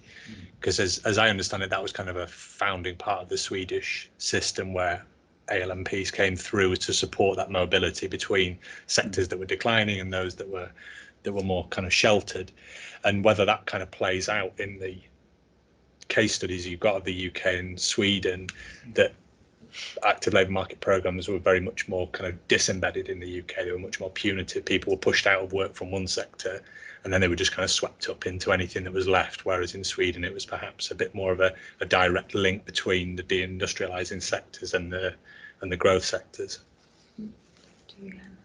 Yeah, we didn't look like specifically into that. I think, but I think there is something that connects this question with the previous question, that there has been in Sweden a demand for this skill that is really important. So the fact that industrial actors have been there in helping this transition and also playing a role in the active policies for this transfer of skills from one type of labor market to the other has played a role. The fact that Ericsson has been one of the main actors and asking for, I mean, starting from the 1990s, Ericsson had developed these ICT services. So they started to have a huge demand for these skills. And so the collaboration with institutions and universities is a sort of positive feedback loop. So I think this is probably an angle that we could enter to better deepen what you mentioned. No, in terms of active labor market policies in the UK, so I mean, we are interested in the transition that in the UK happened earlier, so like 80s, 90s. So there is not much comparative work on that. No, in terms of active labor market policies in the UK, so I mean, we are interested in the transition that in the UK happened earlier, so like 80s, 90s. So there is not much comparative work on that. So in terms of early retirement, there is something, and it's not quite an active labor market policy, but is it a transition policy? And the schemes were much less generous than in other European countries. And in terms of retraining, so which is part of the active labor market policy, there was also very, very little. So, and very like ad hoc programs rather than an extensive program. So I'm sure that the way in which active labor market policies were used matters, but it matters like in interaction with the fact that there was the demand from a low-end service sector that was expanding, so which was probably not the same as in the UK. So it was because that's the main spillover from financial services, like people working in finance want to go out and like eat in the restaurants, and then they need a dry cleaners and they need a cleaner, and then there are the janitors. So these are like they need delivery drivers because they don't have time to go shopping. So and this is like a demand for very low skill workers. I don't even know whether it is a matter of whether you need to retrain much if you have like this big sector expanding. So yeah, I think it's an interaction of social policies and sectoral dynamics. Other questions? A couple more minutes. Could I ask a couple of questions? I don't want to butt in, but is your model, your framework, useful for thinking about the green transition? And would this be another good country comparison? So do you expect to find the same sort of actors dominant in shaping outcomes? And that's, of course, would be very interesting to see. And I going back to Dora's work, is there a way of, with thinking of SDG 8 and 10, is there a way of tying the thing together? And if we take these three variables of collective bargaining coverage or social dialogue, income inequality and growth, is that the sort of magic triangle for inclusive growth, and can you prove it? Let you guys start first. Actually, so this is something I just thought about coming here because on Facebook, a friend of mine who is the general secretary of the Italian Metal Workers Union. This is how you posted a picture of a PowerPoint slide of he's in Sweden, and it's a presentation of the the industrial policy of the Swedish government for the green transition in the automotive sector, and it was showing like that they are investing in developing like new batteries, like how much, like how the state actually made an order for these new batteries, etc., etc. And he was commenting that in Italy this type of industrial policy doesn't exist. So I was thinking, oh, okay, so it's still like the same dynamics that we have. You know. And I think it would be really important to, like we were discussing before, the fact that inclusivity is getting more and more into the room, especially when we talk about the green transition. Maybe 10 years ago, it was not like that. If we have these three actors sitting at the same table, the state, the unions, and businesses, I think this is like probably the only way in which the green transition can be inclusive for the majority of people. And I think I would build on that last statement. I think that that's probably rather the magic bullet is. So I don't think that there is one particular model that will work for every single thing and that will bring the magic solution to everything. And I think that's been always the mistake, that we always just oversimplify the solution that can be that would somehow work in a one-size-fits-all matter. And I think as complex as SDG 8 is, I think that's just a reflection of how complex and really interconnected these issues are. And we know that we can't even just isolate those two goals. We know that without SDG 8, you will not have a range of other goals, but it also works the other way around. So I don't really have a magic solution for that, but I would say that indeed, emphasizing the involvement of workers, employers, and governments, and having those three actors sitting at the table will definitely make things better. And I think what we see, you know, when we look at the Amazon organizing efforts or Starbucks and are these big names, is that workers are demanding a voice at the table. And I think that says a lot about what happened during the pandemic and the experience they all had.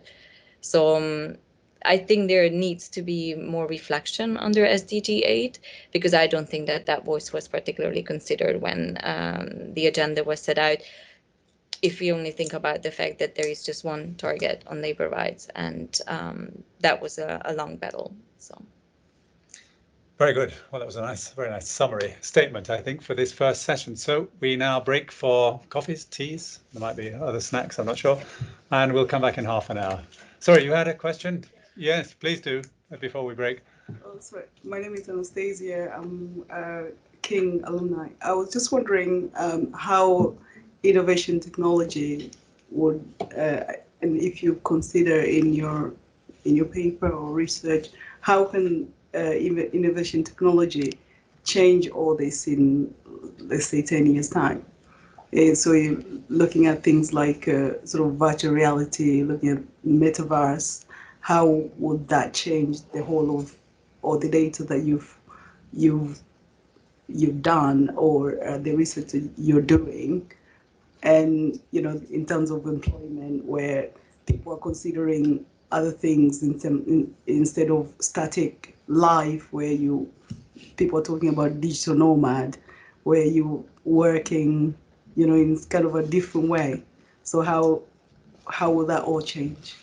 Perhaps a very short answer from Chiara, Gwendolina.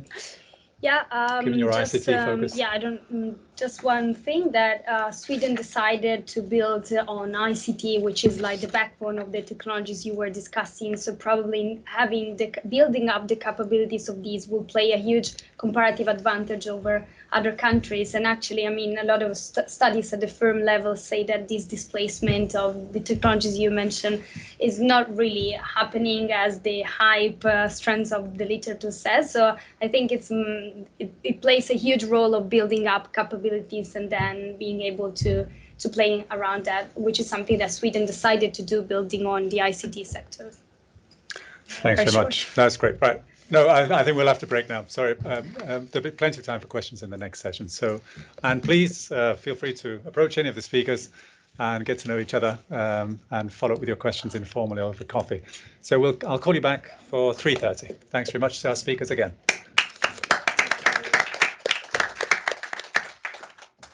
Welcome to our second session. So we'll just follow the same format, and I'm going to be tough again on time so that we have time for questions And of course, any other questions that are left unasked, we can follow through over coffee and drinks later.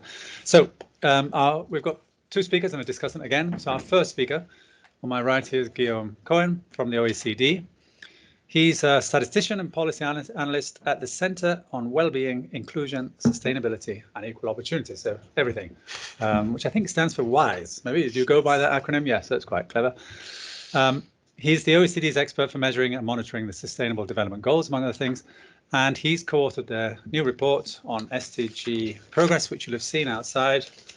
There's a colour version outside, but that's the black and white version with a coffee stain to prove that I've read it. So over to you, Guillaume. Thanks very much. Many thanks, and many thanks actually for inviting me to discuss within this panel. Before I start, I may stress that this presentation is likely to be slightly different from the one that has been preceding, and maybe a bit different from the one that will follow. The idea is a bit to step back and try to provide you with a broader overview of how OECD countries have been able to progress toward the SDGs. Of course, the focus will be more on SDGs 8 and 10, but trying to understand a bit the overall picture within the SDGs. Therefore, I will start with a very quick description of the OECD work on the SDGs. Before providing an overview of the main challenges that OECD countries are facing, and then with those elements of context, zoom more on goals 8 and 10. So really briefly, let me start by presenting the material. The presentation is based on our most recent report called The Short and Winding Road to 2030. To put it short, this report leverages on UN and OECD data and aims at providing a very high-level assessment of how OECD countries are performing across the SDG targets, so the 17 goals and the 169 targets. It has 3 main objectives. The first one is to try to identify the indicators that may allow us to track progress for OECD member countries. Based on this indicator, we try to assess the current performance, but also the trends over time OECD countries are navigating. And as we're trying to stay as close as possible to the global agenda, it also allows us to identify the blind spots of measurement, which sometimes is as informative as the actual measures you may have. But most of all, this is also a way to try to help all member countries to navigate this very complex agenda. Damien mentioned it really briefly in his introduction. So the SDGs 17 goals, 169 targets, more than 200 indicators, and even what we call an indicator in the SDG context may be underpinned by like 5 or even 10 different data series. So it may be huge. For instance, this report is based on like 400 or 500 different data series. So it may be not that easy to navigate if you just look blankly at all those series. So obviously, this report is not specifically focused on goals 8 and 10, but it covered all of them, the 17 of them, and as much as possible, the 169 targets. But I guess that as put forward by the UN in the resolution that initiated the SDGs, those 17 goals are really integrated and indivisible.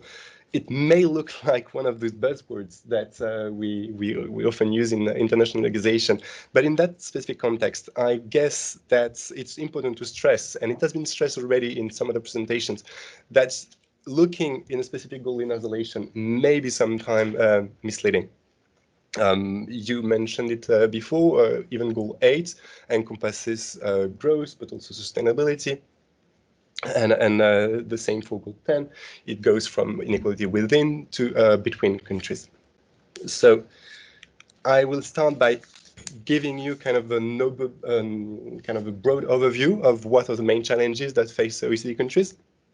So this, like that, is it working? Yeah, this is the visual we've been developing. The idea, again, is to try to simplify this very broad agenda. So you have bars, the longer the bar, so this is for the OECD average. So you have the 17 goals there that can be grouped in what we call the 5 P's of development, so people, planet, prosperity, peace, and partnerships. And you have bars there, and the longer the bar, the better the performance is. So you don't know exactly which is this bar about, or this target about, but you see that they're red, meaning that they are about income and income poverty. And as you can see from here, there are areas where bars may be very long, like there, or areas where they're much shorter, like there or there. The first big area directly speaks to our talk today is OECD countries should foster inclusion. Most countries have eradicated or claim to have eradicated extreme poverty.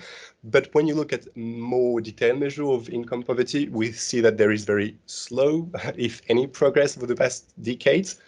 So this is what you can see here, but also here, this directly relates to the sluggish growth that OECD countries have been confronted over the past decade. But we also see that specific group of the population, youth, women, if not left behind, are facing additional challenges.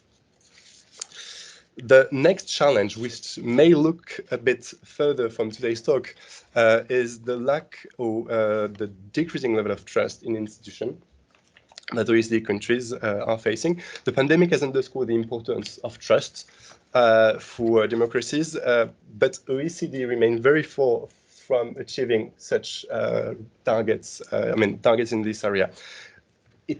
I may appear as diverging from the main topic of today's talk, but I guess it's important to remind that trust and transparency are critical for societies to absorb and bounce back from shocks as the one we've been facing, and addressing some of the main challenges ahead of us requires reforms that will allow us to tackle inequalities, promote equal opportunities, but the implementation of such reform requires the widespread support of the public. So trust between citizen and governments, while constantly declining over the past decade, may be important also to achieve greater equality and promote more inclusive growth models.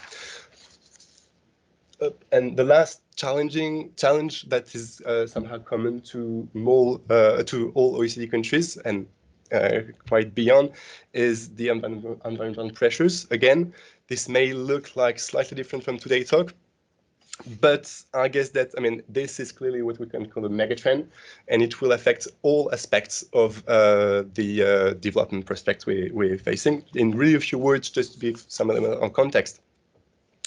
OECD countries made progress on many fronts. Energy intensity has been reduced, water use, municipal waste management is increasing. And it's clear that some part of this positive development may be attributed to policy actions or technical progress, but also to the displacement of resources and pollution-intensive activities abroad. And so despite the progress, they also have some dark side of progress in all member countries. Let me reassure you, I will now be focusing a bit more on SDGs 8 and 10.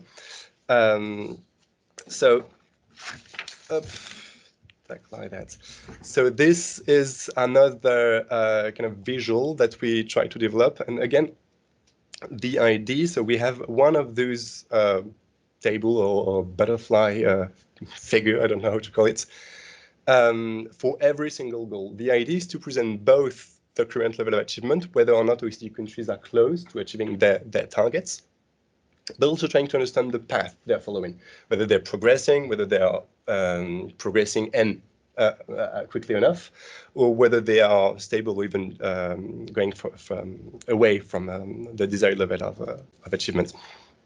It has been said already, but SDG 8 aims at promoting sustained, inclusive, and sustainable economic growth, as well as unemployment and decent work. As you can see from the colors, I'll go back in the details later on, but the picture looks quite mixed. You have a bit of different colors, so on the left-hand side, it looks very dark in some areas, meaning that the progress countries are far from reaching their commitments, while in other areas you have a much lighter colors, and same for on the other side. So I won't surprise you by saying that OECD countries has been grappling with slowing long-term economic growth and productivity growth over the past 20 years at least. This is what you can see here. So slowing, meaning that they're not progressing, and actually growth is decreasing in most countries, and growth is low, so in most countries. So this is the dark blue bar. So most countries have a very low growth rate. Even before the pandemic, of course, these numbers are affected by the pandemic, but even the pandemic, many economies were slugging with just low growth and low productivity. And labor productivity growth in the OECD area remain, even before the pandemic, it remained well before the rates that we would have observed before the 2008 crisis.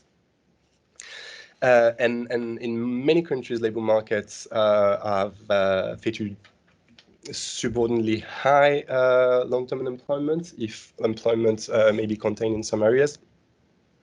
Poor job quality, high insecurity, but this has been developed in much more detail in other presentation. On this specific point, the situation in the UK is slightly different. Unemployment is very low, while it may mask other issues, and the average wage is much higher than in other OECD countries. But again, it may mask other very specific issues. So, so these are those targets I'm mentioning. On needs, I mean, and again, it has been said already, it's true that the situation is much better than in OECD countries than in some other part of the world, but still, I mean, when you have up to 20% of a generation that is neither in employment, in education or training, it's way too many. The share has been decreasing, so you have been progress, but progress are unlikely to allow OECD countries to make enough. It has been said, so I won't go too much on that side. Labor rights is an area where OECD countries has some shorter distances to targets. If you look at work-related fatalities, for instance, they're much lower today than they were in the past, but it also relates to the desindustrialization that we've been facing over the past decades. And the material footprint of OECD countries is better, but again, this also relates to the displacement of some resource-intensive or pollution-intensive activities abroad. On goal 10, and I think I'm almost on time because I've not been rushed till now. As Damien explained it already, the first half roughly is about inequality within countries, while the second half is about inequality between countries. So inequality in OECD countries, inequality within OECD countries has been on the rise for at least 2 or 3 decades now. Almost no country has been immune to such a rise in inequality. And it is expected to remain a major issue. I may have said it already, but around 1 in 10 OECD residents is considered relatively poor today. And tax and benefit system that remain, I mean, key to prevent people to fall into poverty and to reduce inequality. Yes, it should be enough. Have become less and less redistributive over time. This has been initiated in the in English-speaking countries first, but quickly after, it has been a trend that we've been observing in all developed economies. So, beyond inequality within countries, there is also inequality between countries. The least we can say that we lack proper data to gauge exactly what's going on. This may also relate to the fact that the targets are much less clearly defined in this area. But despite the paucity of data, what we can say is that the situation seems to be getting better, but not quickly enough. Most OECD countries, most developed countries have implemented policies to facilitate migration and mobility, even though in some countries you have some reversed over the the past 1 or 2 years. Duty-free treatment for LDC and developing countries considered to be good in many OECD countries. But many countries keep high tariff barriers to least developed countries and some segments of their economies. And as you showed it already, more should be done to reduce remittance costs transfers. So this was really a very broad overview. I don't want to spend too much time for now on this, but I would be very happy to interact more even between through the questions or through the talk that we will have right after. Many thanks again. Thanks very much, Guillaume. I didn't say, I think this is the first presentation outside of Paris on this report. Yes. Perhaps, yes, there's another first for King's, that's good. So thanks very much for that, and I'm sure we'll have questions. So I'm going to collect questions at the end of the 2 talks and after the discussion. So our next speaker on my left, Engelbert Stockhammer, is Professor of Political Economy here at King's. His work, I know from my time at the ILO, at the International Labour Organization, his work's had enormous policy impact because there aren't enough sort of examples of alternative macroeconomic thinking. Even the ILO, when it needs a macroeconomic model, goes to the World Bank and uses their model, right? So there's really a need for new thinking and new models, and Engelbert's work has had as much impact as anybody in that kind of forum. So he's especially known for his modeling of thinking about different types of growth models and their distributional consequences, as well as on the role of inequality and financialization in causing capitalist crises. Over to you. Thanks. I'm supposed to not speak more than 20 minutes, is it? 50. Brilliant. I certainly have more slides than minutes. I have to admit that I'm actually not continuously working or not fully involved in the debate on the Sustainable Development Goals. So my presentation will be a bit of an outside view, and it will be very much a macroeconomic perspective. So when one reads the SDGs, I mean, it's in a way impressive how ambitious that program is. I mean, it's almost like they want to build a bit of an eco-socialism light here. And that raises the question how we're going to get there. And I'll think about it in terms of this triangle. So the SDGs effectively say they want green growth, leaving aside on whether we can have that, but it wants growth and it wants a sustainable one. It wants equality, and Damien has discussed it within as well as between countries, and it wants financial stability. Now, the financial stability is in there in a rather small point, but as you'll see, I think it's very important. It's also, I guess, an indication that if you read the report, it usually comes, this is what we want and this is how we're going to measure it, except for if you get to financial stability, where it says we use financial stability indicators without telling you what these are. Before we get into any details, I want you to think a little bit about what holds a macroeconomic model together and what are the properties of the equilibrium that we have there. That all will sound very technical, to some extent it is, but I think it's really important that we briefly talk about it. So what you see to the very left is how most economists think about an equilibrium. Now, that's the valley, we have a ball. Wherever you put the ball, eventually will go down to the bottom of the valley. That's called a stable equilibrium. And in mainstream economic models, it's supply side determined. It's about the flexibility of markets and things like that. Now, what I want you to invite you, and what I will try to substantiate a little bit more in a few slides, is think of a sailing boat in a storm, a massive storm. So that ship gets blown off its course substantially. It might even be that the sail gets broken. And then that storm ends, and the sea is flat and there's no wind. That ship is wherever the storm blew it. There's no invisible hand that will bring it back to where it started from. So that's a system that has path-dependent properties or hysteresis, and the maths of it is really fascinating, and you probably don't want to see it. But the right graph essentially gives you the core idea. You have a starting point, call it the initial equilibrium, then you have various shocks, ones, blue, green, or red lines, and you end up in a very different place. So in other words, there's not one built-in equilibrium to which you return. That may sound very boring, but it's really important if you think about macroeconomic policy. So what you see here, the black line, is the log of real GDP of national income of the UK.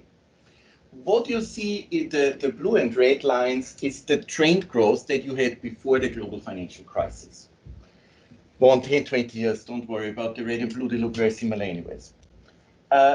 What you clearly see is the black line does not return to the trend growth that we had before. Indeed, we can draw a green line, that's the trend growth once the global financial crisis narrowly defined stopped.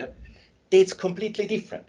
According to your standard economic models, specifically the Solow growth models, we would return to that red and blue line.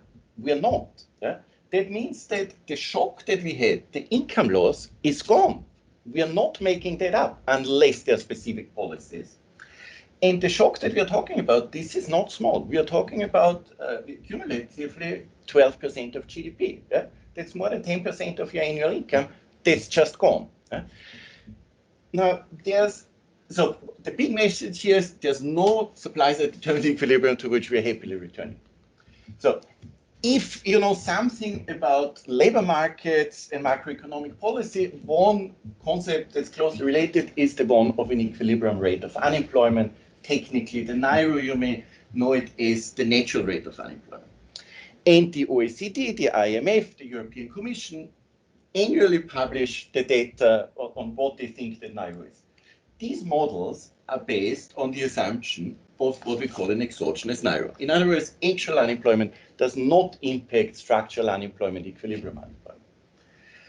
Now, if you are involved in European politics, that's really important because the NAIRO determines potential output determines the cyclically adjusted budget balance, and that is regulated in European treaties. The fiscal compact that's written in some constitutions in Europe. In other words, an assumption that actual unemployment does not impact structural unemployment. Now, this little table shows you what we get when we try to estimate the models very close to actually what the European Commission is estimating, but allowing for what we call endogenous unemployment, for actual unemployment to determine structural unemployment. And what you get are numbers that are very high, 0.4, 0.7, which means for 10 people who get unemployed during the global financial crisis, in the case of France, 4 of them remain structurally unemployed. In the case of UK and Germany, they are higher.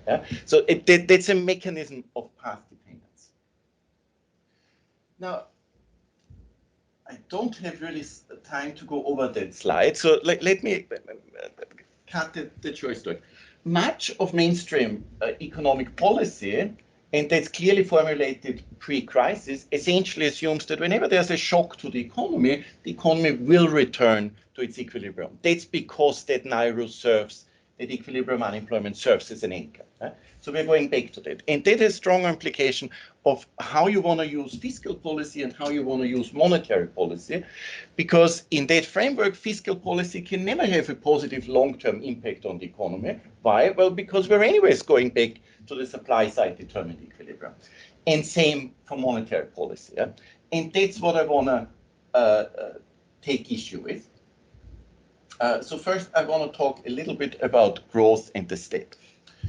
What you see here is the government debt, in this case it's the US, but the country doesn't matter very much, over the last 150 years or so. And you see the big spikes are in the US, the Independence War, the Civil War, and then the World Wars. And then comes the global financial crisis, and then comes COVID. So in other words, economically speaking, the global financial crisis was about the size of a medium-sized world war. And we get something similar in COVID. What I want to get at with that is that what happened there in terms of the budget deficit wasn't so much a positive forward-looking agenda. How should we transform the economy? How do we decarbonize? How do we fix inequality? Yeah? That was essentially defensive. That was improvisation on, we have this big problem, let's do something about it. Yeah? And it's good that it's happened. Yeah? But what I'm saying is that happened without a strong story or without a positive vision of what we want to use that state for, that massive amount of state expenditures. And the same if you look at the balance sheet of, in this case, it's the Bank of England. Yeah? So part of the mainstream story about monetary policy is that monetary policy is in charge of inflation, or should stabilize inflation. What effectively the central banks do in crisis situations is that they fund governments. The central banks don't like to say that too publicly. They call that fiscal dominance, and it's one of their big nightmares. But effectively, that happens. You again see very clearly the wars, and then you see the global financial crisis in COVID. And if you look at the balance sheet of the banks, most of how their balance sheet increased is government loans. So in other words, they indirectly financing governments. And again, that's good, but it's purely defensive. There was no theory prior to the global financial crisis that says if you have a financial crisis, you should massively expand the balance sheet of the central banks. The last time they talked about the balance sheet was in the 1970s under monetarism, when they thought this would lead to explosive inflation. By explosive, I don't mean 10% as we're discussing now. No? That would mean 500%, because that's how much the central bank sheets exploded. So part of what I want to say here is government debt is not a problem. It is not a problem, period. Now, mind you, I'm not saying the government can spend whatever it wants. Governments can spend stupidly. We still have to think, what is it that the government spends for, and does that have a social return? I'm also not saying that the government can always spend. There may be a timing, say, if the economy is relatively close to full employment, where it's stupid for the government to spend. So my point is not the government can spend whatever it wants. My point is government debt as such is not a problem. Simply put, it pays for your pension, because that is how your pension fund keeps its assets. So essentially, what the short version of my presentation is, we need to use government to the extent that it has been used in a purely defensive and improvised sense in the face of the global financial crisis and COVID, in a positive, forward-looking, strategic sense, and there is no hard budget constraint for that. That's on the growth and the role of the government, and that's actually my biggest message. Of course, I also do want to talk a little bit about equality. I'm skipping the Piketty, but talk a little bit about my own research projects that I was involved with. So what you see here to the right-hand side, those bars are based on some regression analysis. What I wanted to do was to explain over a long period from the early 80s to the early 2000s, pre-global financial crisis, what have been the main drivers of the decline of the wage share. And over that period, wage shares declined a lot, depending on the country. You're in order of magnitude for OECD countries, 10 percentage points of GDP plus, meaning a really substantive redistribution of income.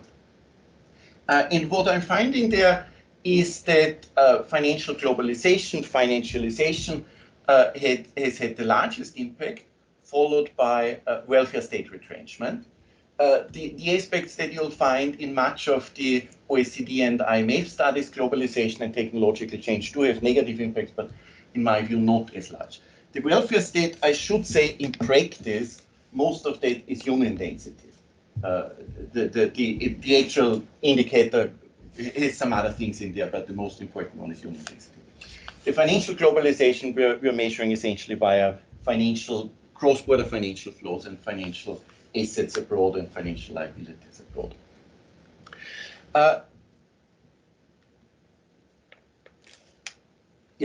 So that referred to a that's Victor. So that was part of the studies that we did for our project on wage-led growth, looking at the determinants of changes in income distribution. That slide is about the impact of changes in income distribution. On the left-hand side, these are demand effects, and on the right-hand side, supply effects. It always depends on specific estimators, but what we found in that study is that wage increase, or increase in the wage share, I should say to be precise, actually have positive impacts on economic growth. These impacts are not massive, so the order of magnitudes, this one I think is actually small for what I would think plausible on the lower end, but for 1 percentage points of redistribution from labor to capital, you'll get a 1/10 of a percentage points of GDP change in aggregate demand. However, the investment effect that we have found or reported there, I think, is actually too large. We also found that higher wage growth leads to higher productivity growth. Now, I would have to say a lot about financial stability, but I don't have time for that. What this wants to illustrate is that there have been periods of financial instability. The blue line, that's banking crisis. And there's periods that were relatively stable. So in other words, we by and large know what to do if we really want financial stability. You want tight financial regulation, and you want to have, in particular, regulation of international capital flows. It would be all the more important if we talked about developing economies. And what you see here, that's the red line, capital mobility. In the Bretton Woods system, essentially, you mute financial crisis or banking crisis. That slide shows you some of the figures that you get on, since the global financial crisis, there's a lot of research on financial cycles, and what it finds that they are quite pronounced, that you get much worse recession if you have high levels of household debt or private debt, and that financial cycles tend to be longer than your regular business cycle. These are actually from Bank of England research. And that one is IMF research that shows that actually if you have a financial sector that's too large, measured as turning point roughly 80% of GDP of private debt, you'll have negative growth impact. So in other words, if you definancialize, you'll get a more stable economy, you'll get higher growth, and you'll get positive effects on equality. So they're in a way a win-win. I don't have time to talk about the decarbonization. Last slide. So essentially what I'm saying, big picture, how do we get to the SDGs? We need a creative fusion of a Keynesian welfare state, including a strong role for unions, and a green developmental state. In other words, we're not getting there without a massive big push on the side of governments. And that's why I tried to explain you at the beginning, the government debt as such is not a problem. We are not facing a hard constraint there, but essentially, if you want to get there, you will need a massive government infrastructure investment. Okay, with that, I stop. Thanks. That was a real tour de force. Good to see that historical data. So thanks very much for cramming so much into a short space of time. Our discussant for these two papers is Hannah Slaughter. Thanks very much for coming.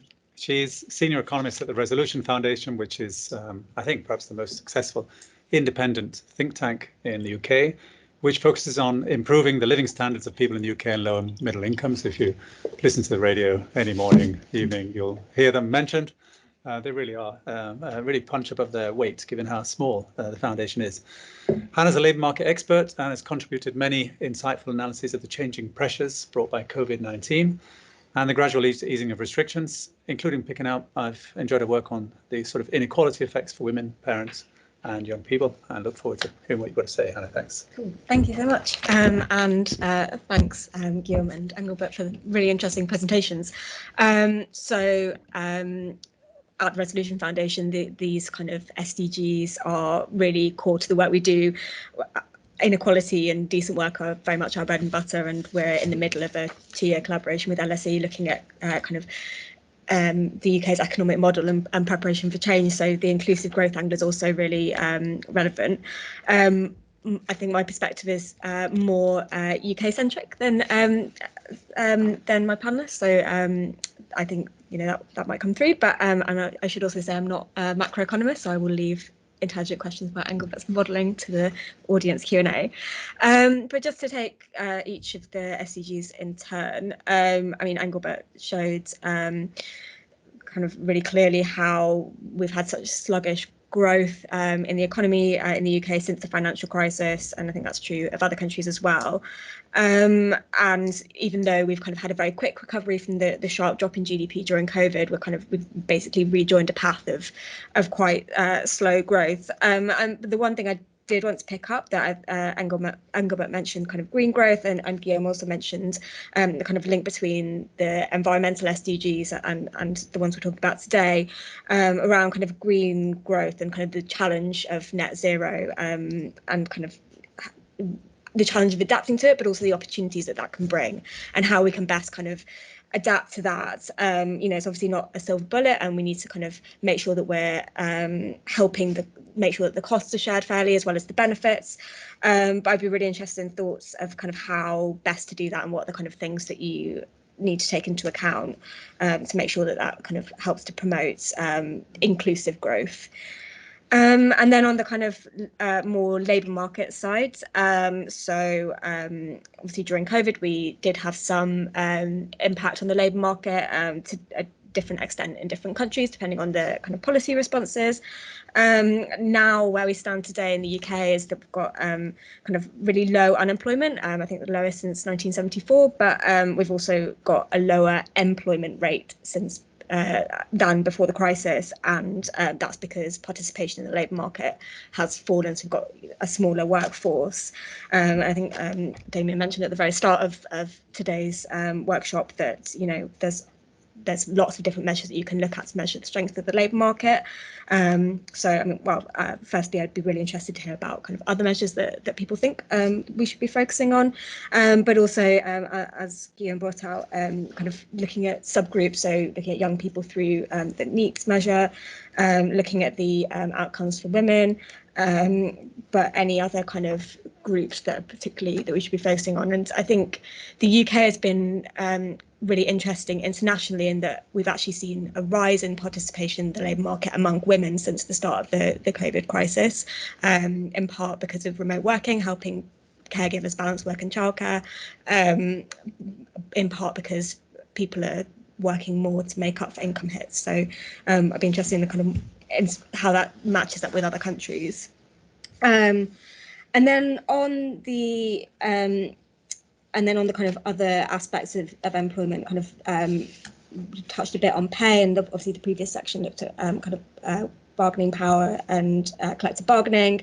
And Engelbert talked about the kind of the wage share, and so I'd be interested in any thoughts on how you expect that to change post-COVID, how kind of whether the pandemic will have affected that, or whether kind of what direction of travel policies are taken across different countries. And also things kind of we think a lot about things like insecurity of work and kind of underemployment. So I'd be interested in the kind of perspective of any countries that are doing particularly well in that kind of thing, and what kind of things they are implementing to protect workers. And then on the broader inequality side, so we've kind of seen in the UK definitely that we've seen inequality as measured by the Gini coefficient kind of relatively stable over kind of since the financial crisis or so, although kind of that's not to be complacent because it's not getting any better. And that's kind of, we saw a kind of really interesting thing in COVID because of the policy response that the government took, that kind of temporarily reduced inequality, because in the UK, one of the responses that the government took was that it increased benefits by £20 a week for most benefits, but that's now been reversed, and kind of now we're in the middle of a cost of living crisis where people on lower incomes are being hit far harder partly because benefits are not being uprated by as much as inflation, partly because people in lower incomes buy a different kind of basket of goods. They spend more of their income on energy and other essentials that are seeing big price rises. So kind of any thoughts about how kind of policy should respond to that, perhaps monetary and fiscal policy, and how best to kind of target low income groups? Obviously doing it through the benefit system is what we at Foundation have talked a lot about. That's a kind of easy way of getting to those on the lowest incomes, but kind of good how best to make sure that redistribution and kind of policy helps to soften the blow. And yeah, I think that was pretty much it. That's a lot of questions posed to you both, but I think we're at a kind of really interesting point right now of kind of we're emerging from the pandemic, but we're kind of going straight into this cost of living crisis, which is, might exacerbate inequality, and decent work is kind of one way that people can, that the policymakers can to help support people, though, obviously, not to ignore those who are not working. So. Would you like to pick up some of those questions now before we open up to further questions? I don't know if you want to proceed, if you want to start. I always have things to say. Yeah, well, sure. Why don't you take a couple of minutes each, and then we'll open up to other questions. Okay, I'll have a few thoughts on how to make growth inclusive, and then I'll say a few things about the unemployment measures in the UK. In the grand scheme of things, I don't think it's rocket science how to make growth inclusive or to reduce income inequality. On the bottom, you want labor unions. You want wide collective bargaining coverage. We know that reduces income inequality. On the bottom, you have to tax them, and you have to tax wealth. I mean, you need high taxes for the highest income brackets, but ultimately the crucial issue is wealth, because that is where, if you look at the Piketty type studies on where the income of the top 1% or top 0.1% comes, it becomes increasingly financial income or asset income. So in other words, you need to tax the assets. Now, obviously, that's a lot easier said than done politically, but in principle, it's relatively straightforward. Now, we know that compared to, say, 100 years ago, there's a lot more of wage income in the top 10% income bracket, because management incomes are counted as labor compensation. But if you go to the very top, it's essentially wealth again. So you need to tax this. And the other big thing that I would say is you need to close essentially offshore tax havens. If you look at both the wealthy, at the very wealthy, I mean, think of the Panama Papers, and when those were leaked, the family of David Cameron was one of those lawyers who shipped the money over there to illustrate how they're built in the elites in this country. That gives enormous tax advantages, and if you look at the work of Gabriel Zuckman on profit shifting for multinational corporations, that's probably a quarter of their profits that doesn't show up in the national account. So in other words, our wage share, domestic wage shares for advanced economies substantially overstates wage income, because it doesn't account that a quite substantial part of corporate profits is shifted offshore anyways. In terms of unemployment in the UK, I guess there's two important issues. One is involuntary part-time. And I mean, that's data that in principle is available, because if you look at those labor force surveys, they actually ask that. For whatever reason, whether it's the OECD or Eurostat or the Office of National Statistics, they don't routinely report enlarged unemployment statistics. In the 1980s, for a brief while, the statistical agencies were already playing with this.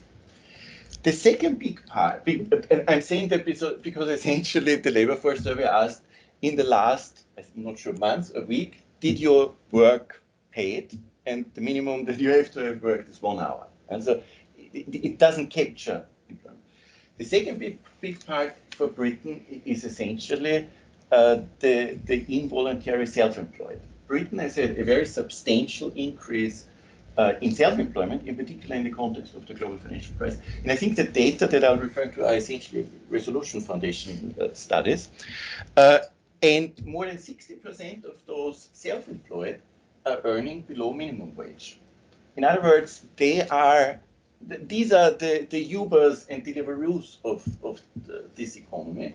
And while they are counted as self-employed and therefore don't show up in any unemployment statistic, it's in fact a sort of hidden unemployment because they are not working at minimum wage. Okay, I'll stop this. Do you want to come back on a couple of things? Yeah. Yes, sure. So coming back to the surging inequality and how to make the growth more inclusive, I guess that if we look at the trend we've been observing over the past decades, what we can say is that there are many different reasons for such a surge. We've been discussing the change in working condition, the gig economy, the rise of non-standard form of employment is clearly one. There is also institutional changes, the change, the decrease in unionization, and the power of union, which is decreasing in many countries. But we also have demographic changes, the rise of lone parents, the new form of families, which are a bit different, and also explain just by construction how inequality has been increasing or not. And also the much weaker redistribution that we have today that we used to have in the past. I mean, if you look at the US, which is not considered to be the most redistributive country in the world, in the 70s, the top income, the tax rate for very high income was much higher than what you could have in European countries at that time. It reversed completely today.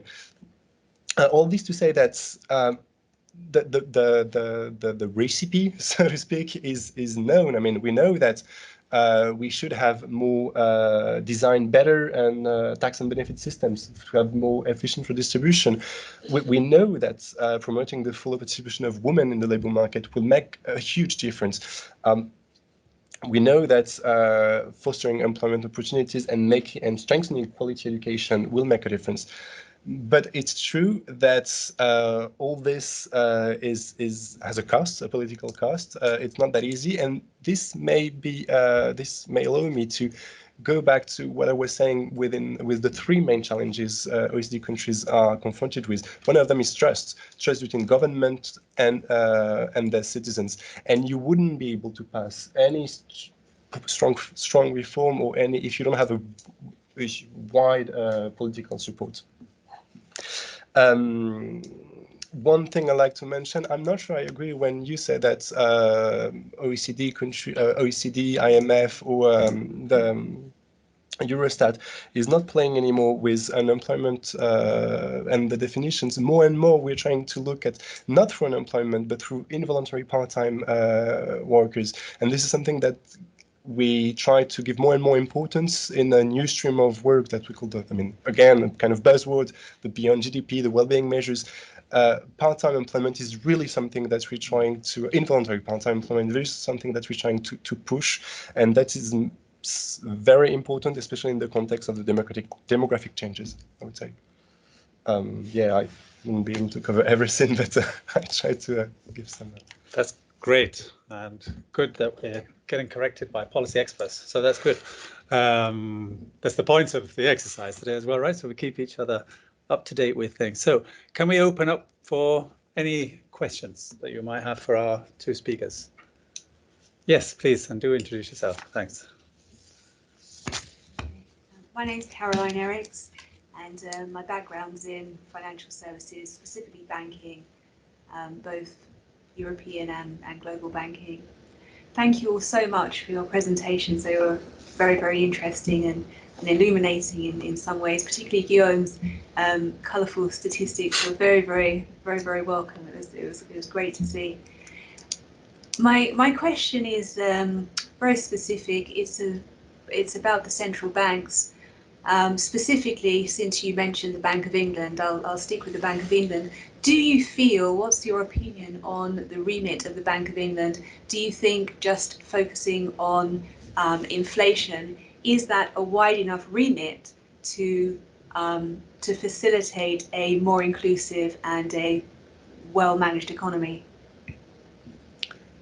Thank you. I don't. Yes, Karen. I have a question to Engelbert. So thanks for the presentation. I have a question on the relationship between the wage share and demand. So I'm reading a lot, obviously, about the UK case, and until the global financial crisis, there has been an increase in the wage share.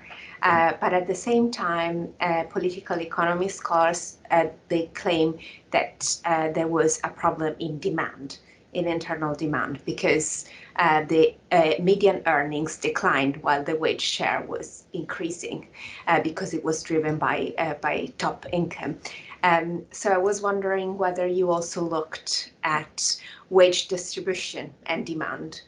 So, and whether in the UK especially, but anywhere. Thanks. Sure. Yeah, I have two questions. Thanks for your presentation. So the first one for Guillaume, you mentioned it's very specific in point 8.10, the financial institutions. I noticed that it was the one of the few targets that improved a lot, but also maybe the only one that doesn't have a positive or negative connotations. I wanted to ask you more about what is beyond the financial institution. And then more of a philosophical question for Engelbert. So you said public debt is not bad, and we listen a lot to these, especially during and after the COVID crisis. And you know, in the past decade, a couple of decades, there have been a lot of research, MMT theories, and explaining that debt actually is good for the private sector, is money that goes into households. I don't see a change in the discourse now after only 2 years of COVID. The Stability and Growth Pact is coming back in Europe.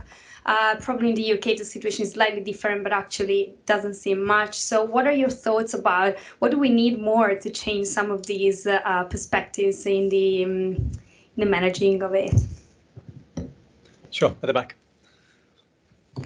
Yes, thank you. My name is Kjell Eikrem. I study public policy and management at the business school. I have a question to Guillaume about the report here. You talk about how there is a decrease in trust to institutions.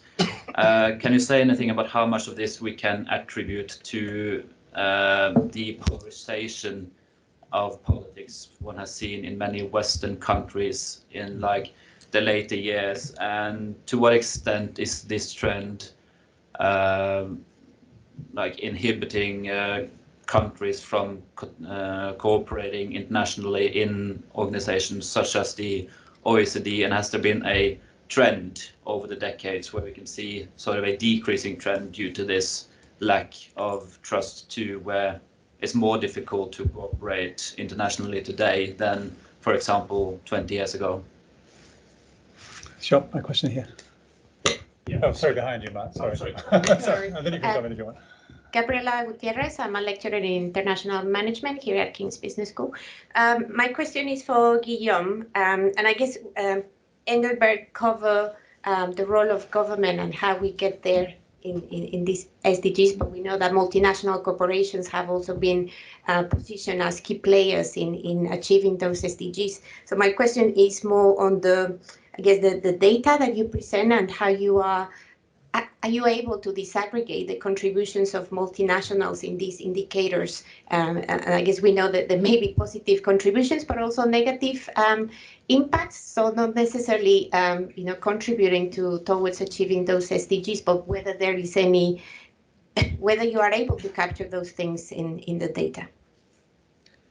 And then Matt, no. Can I just add a very small question to Guillaume? Do you not report data for forced labour and informal employment for the OECD because we don't collect it, or is there another reason? So I think, I don't know who wants to go first. You've got a lot of questions. You might have to be selective. But it's always good, I think, to hear the range of questions and give you a chance to talk. So why don't you go first, Engelbert? Thanks. The mandate of the Bank of England. Now, from my perspective, of course, no, it should not be inflation. There was a big, and mind you, it's relatively recent. Now, this was in the last 20 years or so, was the big shift that you can split up the main macroeconomic targets into inflation, and that's what the central banks are looking after. Now, in fact, the central banks have always had two other tasks that were less explicitly stated. The first is financial stability. They just didn't think of it as a macroeconomic issue. They thought of it, that's essentially what the accountants of the Bank of England do when they check the balance sheets of the banks. That's what is about financial stability. No? In the meantime, central banks are on a slow and painful way of discovering, well, actually, financial stability is a macroeconomic issue. And there have been studies that, contrary to what of the Bank of England and other central bankers initially claimed, the global financial crisis was very much predictable. Not necessarily in all details, of course, but if you look at leading indicators like the growth rate of private debt, of household debt, in particular of house prices, but also current account positions, these are relatively good leading indicators for financial crisis. And indeed, the IMF in the Global Financial Stability Report does similar exercise, and for developing countries has done it for a fairly long time. So that financial stability is in there anyways. It's not always fully acknowledged. The other important thing about central banks is the Bank of England, as most other central banks, were funded to enable governments to issue debt. Initially, it was not about saving private banks, but initially it was making sure that the English state in the wars against the French in the late 17th century could issue enough debt to pay for its soldiers and for its navy.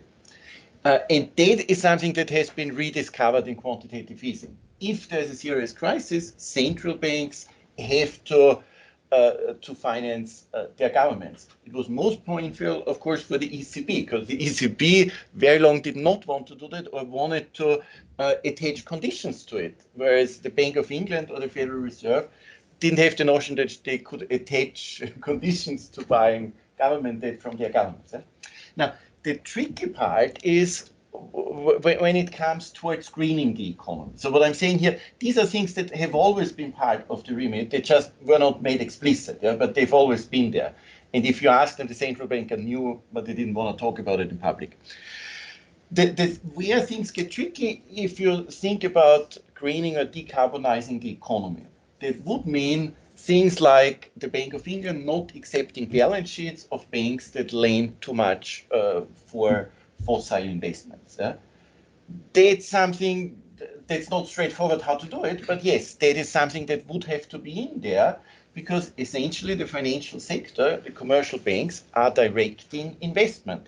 They decide what sort of investment gets financed, and thus the central bank should enter there. But I realize I'm entering a minefield on how exactly you do that. But in principle, that is there, and the Bank of England is actually financing quite a bit of research on how they could do it, but they're not fully, but they haven't really started doing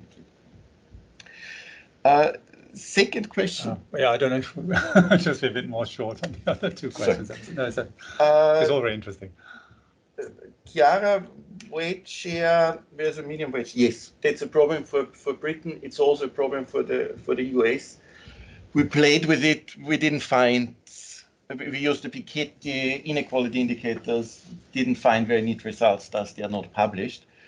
What is straightforward in these models is that if you add house prices or similar financial variables, they really make a big difference. When public debt, how to shift the debate. From my perspective, what has happened is that essentially a consensus in the mainstream have broken up. In economics, that's sometimes called the sweetwater, saltwater divide in the US of the hard and the soft mainstream. But you have a growing literature that says government debt actually isn't that much of a problem. And you have a very dynamic literature in the global financial crisis that shows that fiscal multipliers, meaning the effectiveness of government spending is very large in times of financial crisis or when inflation is very low. On the other hand, you have the reassertion that Osborne quoted in Parliament the study that found that if government debt exceeds 80%, you have a problem, which was found to be due to a data error. So I think that the debate is polarized, and you see that in essentially abrupt stop and go policies and policy changes, and I think we just have to keep pushing. Thanks very much. Yeah. And Guillaume, would you like to come in? Yeah, I'll try to be very brief if I understood correctly. So I'll try to gather at least three other questions that you've been asking that as they relate to data. What I may need to say that I was maybe not very clear at the beginning is that the SDGs has many advantages, but also many issues coming with them. I mean, they cover 17 goals, as I said, that has been agreed by all UN member states in 2015. And UN member states also agreed the 169 targets. After that, the UN committed a group of countries, 28 countries that aim at representing the different level of development, different regions, in order to design a list of indicators to follow, to track the progress of countries across the world. And this is where the issues come in, because as mentioned already, some targets are quite loosely defined, some of them are very precisely defined. And the idea at the beginning was not to start with a set of measures that are existing, but really to try and find the measures that would ideally be useful to measure such issues. And in some cases, that that means that you don't have measures at all for some countries. Until recently, there was no measure for extreme poverty, for instance, for developed countries. Now they have measures, but we know that, I mean, the reliance is not that great. It's a bit the same for forced labor. You may have some numbers for a few countries, but in many cases it is not comparable or not available at all in many countries. That doesn't mean that the issue does not exist in countries, but as I was saying at the very beginning, it may highlight that this issue is mainly not as considered as an issue for developed countries that in other economies. And actually, this is something that we'd like to explore a bit more in the future, this relationship between what is measured, what is not measured, and actual progress. I'm not saying that because you're not measuring, you are dancing in the dark. Even it may be true, but it may also reflect a lack of interest or something like that. Or false, that was a very interesting discussion with Deaton about false feelings that we do not need to measure very specific issues in developed countries because they do not exist, while if you dig a bit more, you may realize. And actually, this may relate to target 8.10 on, it's mainly on access to banking services, which is something that is quite widespread in the OECD. And actually, if you see that there is a decrease in some countries, it's just because of digitalization, which, I mean, I wouldn't say that it's always a bad thing. But the issue, again, I mean, we try to stay as close as possible to this global framework, but it's true that in some cases we may miss important parts of the story. For instance, for OECD countries, the issue may not be on access to banking services, but maybe on financial literacy, on making sure that people really have all the tools to access all the services they've been providing. Regarding trust and the polarization, it's a very complex issue. I doubt we'll have many time to discuss it extensively, but it's true that trust is a very wide concept. It may encompass you have trust between citizens and governments, but you also have trust within citizens that relates a lot with polarization. Then it's a bit a discussion of egg and chicken, whether one was there before the others. It's true that you have a large literature that are trying to explore the many links you may have with the demographic changes, the globalization, the change of practicing politics, and so on and so forth. And if you're interested, I may guide you to OECD report that specifically focus on this area. Regarding multinational companies, I don't think that we've been working that much on this stream of work for now. This may be something that we'll do later, but for now we're mainly focusing on OECD countries, which are all member states. So with that, thanks very much to our speakers. Thanks.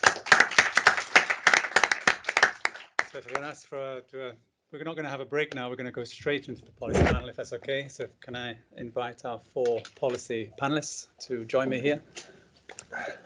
Thank you. Okay. Yeah, sure.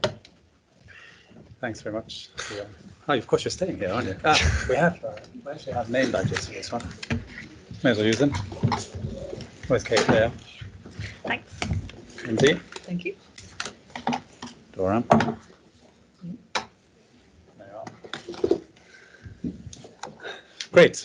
Right. So without any further ado, I'm really happy with and pleased with our policy panelists. You really couldn't wish for a better lineup to talk about these issues pertaining to inclusive growth. So thanks again.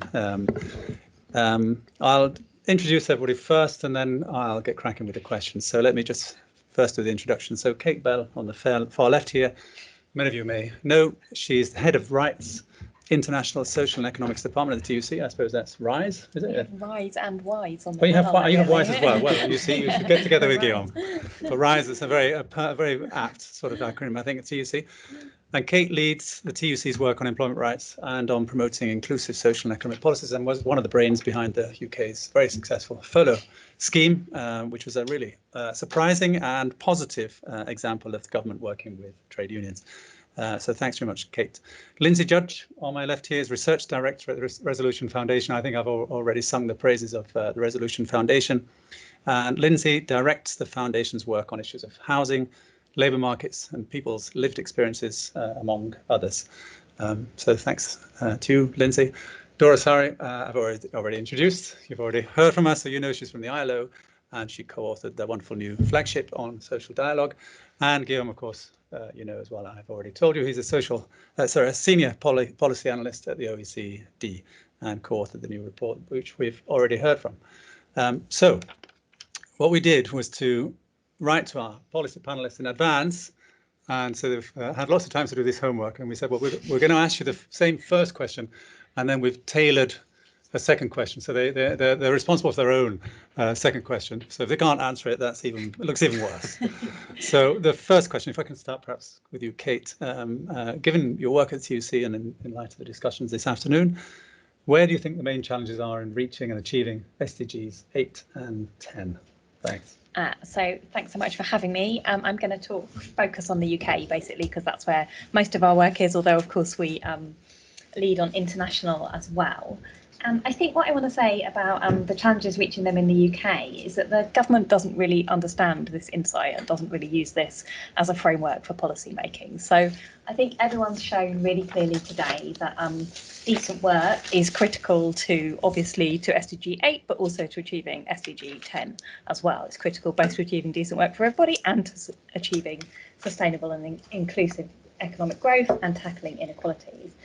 But I don't think the government really gets that insight, and I think that's the major challenge we're facing. I think it's possible to see a way in which they could get that insight. There's some kind of policy frameworks they use where you could see decent work as part of it. So the Prime Minister back in October at the Conservative Party conference, feels a long time ago for anyone watching UK politics, was talking about a high wage, high productivity economy. That's a decent work-like concept. He's also said that the government wants to protect and enhance workers' rights. So you've got the rights aspect of decent work there as a framework. This government's talked a lot about levelling up, which of course is an in-country inequality approach. So there's something there you could kind of talking about. We do actually have a policy framework in terms of catching up and reducing kind of bottom end inequality in the form of our minimum wage policy, which does explicitly set out a plan to increase the minimum wage to 66% of median earnings by 2024. So that's probably the closest we've got to something that looks like a decent work policy. And of course, we are extremely critical about the government's equalities agenda, but they have, talked the language of both gender and racial equality at times and in various ways. So you've got some things that the government could be hanging a framework with decent work at its heart on it. I don't think they are doing that. Just a few signs where they are doing that. They've just announced a review of the future of work. It's being led by a Conservative MP called Matt Warman. The phrase decent work doesn't appear there. There's no reference to the ILO's flagship report. All this amazing global policy making which has been done doesn't really feature in the thinking there. And of course, the government's promised 20 times to deliver an employment bill. No sign of that employment bill in the Queen's speech. So what would that agenda actually look like if we were trying to deliver it in the UK? First of all, and I would say this, but we now have global and fantastic research from the OECD and from the ILO showing that collective bargaining, and particularly collective bargaining at a sectoral level, is the most inclusive, sustainable way to tackle labour market inequalities across a wide range of issues and drive up the wage share. And I think, we know that we could be introducing fair pay agreements like they've just done in New Zealand as a way towards that in the UK. That's something that would fit with our labour market framework. And I think that's what we think would be the most important thing you could do to embed decent work in the UK. We could also be thinking about tackling informality, and in the UK context, I think that would be about beefing up our labour market enforcement system. So the individual rights that we do have are not well enforced. We've calculated that I think you'd need 1,700 new labour market inspectors to meet the ILO's benchmark for the number of labour market inspectors that should be there to deliver labour market enforcement. So that would be a step we could take that maybe wouldn't be quite as radical as introducing collective bargaining across the UK, but it's certainly part of something we could do. And then lastly, I think we'd start thinking about the insight that decent social protection is part of decent work. I was saying to Damien in the break that one of the most frustrating things I've worked on over the past few years in the pandemic is just trying to persuade our government to introduce a decent sick pay system. We still have one of the lowest levels of sick pay in the OECD. I think over 1 million people, somewhere between 1 and 2 million people are excluded from that because they don't earn enough. And many more people who do receive sick pay find it insufficient to live on. And the fact that, we've really learned, I think, that it's important to stay at home from work when you are sick. If there's one thing we all know, I think that would be it. So there's an area where if you were taking this decent work goals and the kind of SDGs seriously, you could see a real policy shift. It's not expensive to implement, it's quite simple, and you'd say, oh look, social protection and decent work go hand in hand together. So those are some of the choices. I suppose one thing I've been struck with listening to today, and I kind of asked Chiara and Gwendolina this question, is just the extent to which these are policy frameworks and they're technocratic policy frameworks, but ultimately they are political choices. And I think when we're having these discussions, we just have to acknowledge that. Otherwise, we can't address the barriers there are to actually implementing the policies which are well evidenced would actually deliver on those goals. Thanks very much. That was a supremely comprehensive answer, but I'm sure we're going to pick up on more things from you later. Perhaps I can pass to you, Lindsay, now and ask you a pretty similar question. I mean, what are your sort of reflections on the afternoon's debates and discussions, and where do you think, given the work of the Resolution Foundation, the main obstacles and opportunities lie? Yeah, well, I'm definitely not going to take issue with Kate's kind of stunning depiction of the sort of political challenges, but I'm going to sort of speak more about what I see and our work at the Resolution Foundation suggests as some of the sort of economic challenges to delivering SDG 8 and SDG 10. And in particular, quite a lot of what I'm going to say is actually going to resonate with Gwendolina's and Kira's work as well on the industrial structure. So I wanted to sort of start by sort of just thinking about, well, where do we start from in the UK, and in particular, where do we start from in terms of our industrial mix? And it's it's very trite to say we're a service economy, and your work earlier on evidenced really clearly about how much the UK's economy is based on high value services that are tradable. It's some of our work has suggested we're definitely not sort of outriders in terms of being over concentrated in financial services. So I think we should try and sort of act as a kind of healthy corrective to that. We have a very strong comparative advantage in financial services, but we also have a lot of other high-end tradable services in the UK.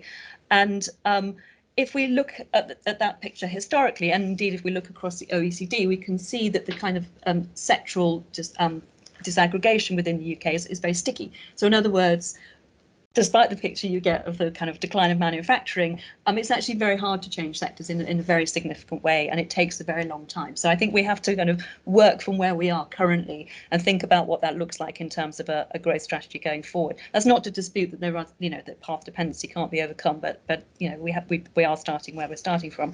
So if you think that the UK is strong in high value tradable services, then that is potentially a really positive thing, because we know that if you look across OECD countries, that those countries that have that kind of sectoral composition tend to be more prosperous than those that don't. So that's the kind of good news. The bad news, I think, is that if you think about an industrial strategy that takes that starting point and ratchets it up, then that is probably an inequality producing type of industrial strategy. And the two things that we've picked up on particular, and sort of echoing some of the things that Kate said already, is that if you moved forward with an industrial strategy that increases tradable services, that is innately a kind of industrial strategy that leads to agglomeration. And so you are likely to get much more kind of focus in terms of jobs and high value jobs in cities. And naturally our kind of problem in the UK is we have one superstar city, but there's obviously a kind of political desire to sort of push those jobs into other cities and create kind of second-tier cities in the north of England. But even if you can imagine that we had Leeds, which was a new financial centre, or we had Manchester as our new media centre, that still means that you're going to get geographic inequalities, and in particular, they're not going to be interregional so much, they're going to be intra-regional. And we're doing some really interesting work at the moment, some qualitative work, which is talking to people who are sort of outside of the hinterlands of these cities, and what would growth and especially kind of high-end jobs growth look like in these cities for them? And the answer is not very much, basically. So I think there's a real sort of tension in terms of a model that works from high-end services, as the UK model probably has to, in terms of what that means for geographic inequalities. And of course, in theory, the levelling up agenda is trying to work against that, but big questions about how you actually achieve that. And the second one, of course, is that leads to wage inequality. And this echoes a lot of what we've heard already today, that if you have the growth in these high-end jobs, you also have the kind of spillovers to these growth in these low-end jobs. And so I think this, our kind of natural starting point in the UK is fundamentally sort of inequality producing. Now, that's not to say you can't manage those. I mean, France actually has a very similar kind of industrial structure to the UK, and it has a much lower Gini. So it is entirely possible to have policy interventions to manage these. And I suppose the two, I mean, again, echoing a lot of what we heard already today, the two most obvious ones is how do you redistribute between areas? And we don't have a very good record on that in the UK, but you could certainly do that potentially. And the other is linking up to conversations we've already heard about active training and kind of reskilling when you have industrial shifts. And again, another really interesting piece of work we're doing at the moment is looking at the point at which people are able to leave kind of left behind areas and move to more productive centres. And the bottom line is, when you line that up by age, you have a one-shot chance in this country, which is you go to university or you don't go to university. And if you don't do that, there is really nothing on offer. And I think we have to change that if we want to address those inequalities. That's excellent. That's excellent. I mean, you've touched on so many things there, but it's really nice to hear, I think, more talk about industrial policy and innovation policy perhaps as well. Thanks very much.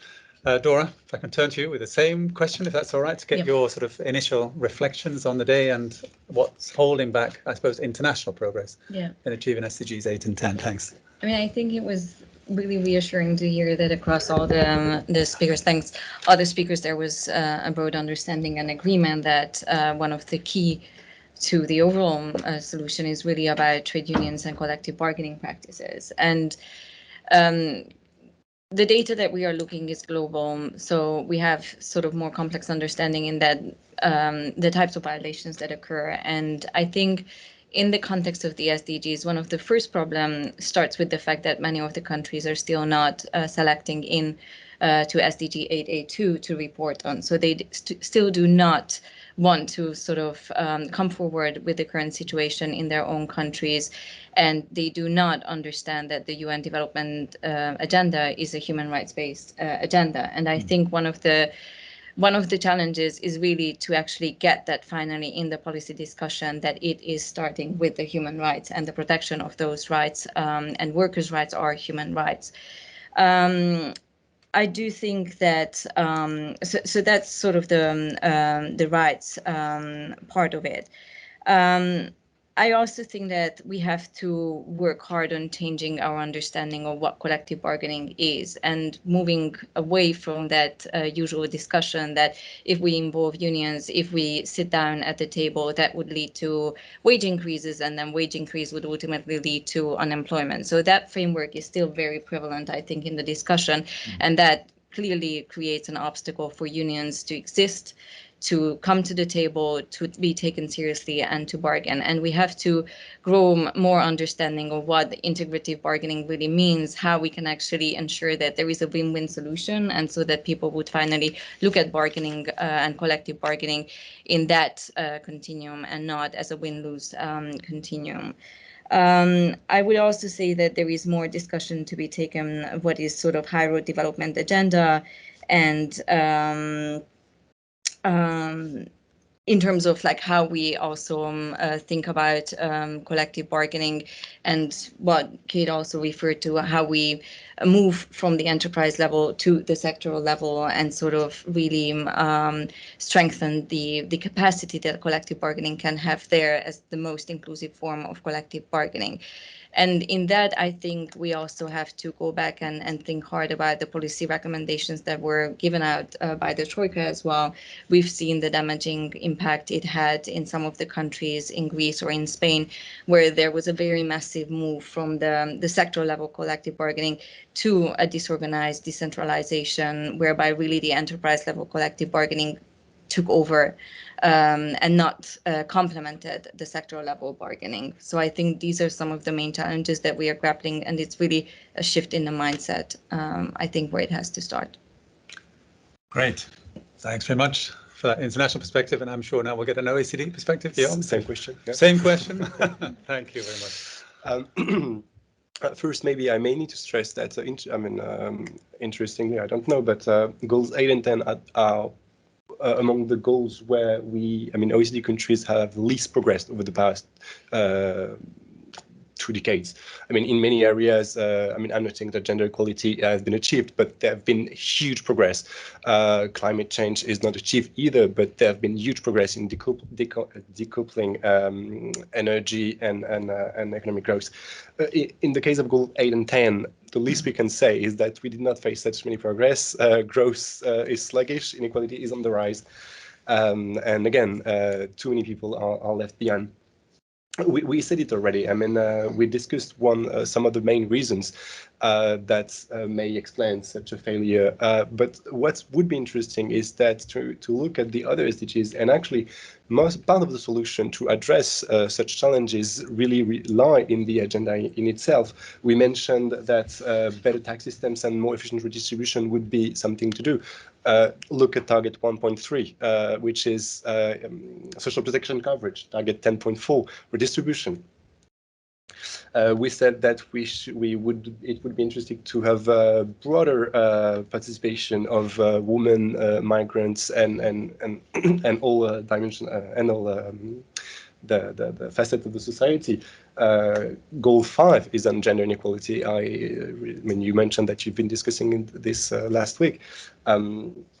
You have item on migrants in goal 10. You have items on youth and employment on goal 8. We've been saying that strengthening the education is something to do. You have goal 4, which is about that. So maybe one of the main challenges towards SDG 8 and 10 could be achieved by looking at the other SDGs. And I guess that a few years ago I would have stopped here. Maybe I would have be detailing a bit more the labor market challenges or the long-term erosion of the social protection in advanced economies. But I guess that I may add that today's world is pretty different, and one thing that may characterize and one main challenge that we may face in the future is instability. And this instability, I guess, its all main challenge will be confronted to. The most obvious example is the pandemic. I guess it's. No need to say that it's terribly affected all goals.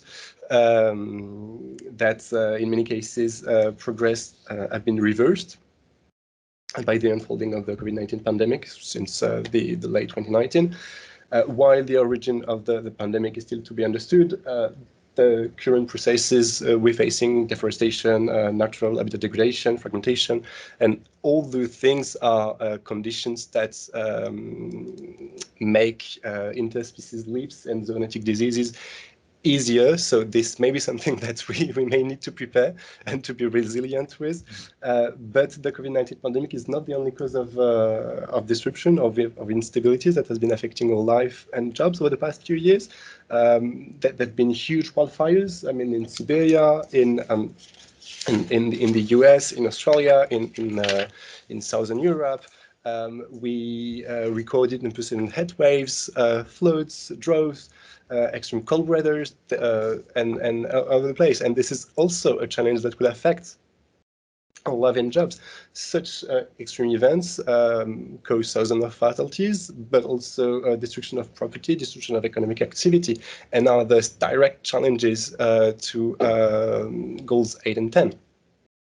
And there have been a lot of effort going on at the OECD and elsewhere to promote a fair transition and try to understand what would be the impacts of mitigating such effects on the whole distribution of revenue. In France, a few years ago, we had this yellow vest movement, which was actually initiated by policies that were aiming at preventing global warming. But if you want people to, that do not have enough money to pay their bill, you're asking to pay more for gas. They just they can't afford it. And I don't want to be the one as listing ills and woes, but the challenges we're facing probably go well beyond this natural environment. I mean, no need to say that war broke out in Europe recently. This, without being cynical, of course it's a drama. It's a drama in Ukraine, but the consequences go far beyond the European continent. And again, this is a clear. I would say it cast a dark cloud on our prospects, growth prospects. I mean, we saw the rise in inflation, which at turn creates some inequality of because if the basket of prices is increasing, then people at the bottom of the distribution would be harder for people to make ends meet. So instability clearly for me is the main challenge we're facing over the next decade or so. Maybe on a more positive side, I'd like to say that not is gloom. We saw that this series of crises we've been facing have allowed government to revise long-held assumptions about the role of macroeconomic policies. The fiscal response to the pandemic has been on a scale that was never seen. I mean, maybe since the Marshall Plan. So this, I'm not saying that it's all what has been done is enough, but it's maybe a good direction to provide, and to use another buzzword, to build back better, but most importantly, to strengthen the systemic resilience to cope with future shocks. So there'll be many challenges. So I mentioned some of them, but I could have a long list like aging, the challenges to social contract, the digital transformation, and yeah, we would need to find a way to make our societies more resilient and allow them to absorb or at least, if not absorb or avoid, mitigate the future shocks. And this would be the way to a recovery path, I guess, and make sure that goals 8, 10, but also the others are met. Thanks very much. It's good, I think, to put things in the proper sort of global perspective. I'm going to continue now with more sort of tailored questions. If I can return to you, Kate, and perhaps we'll return to the theme of the pandemic, and perhaps you could share with us your thoughts about how that's changed, how the pandemic has changed our discussions about work.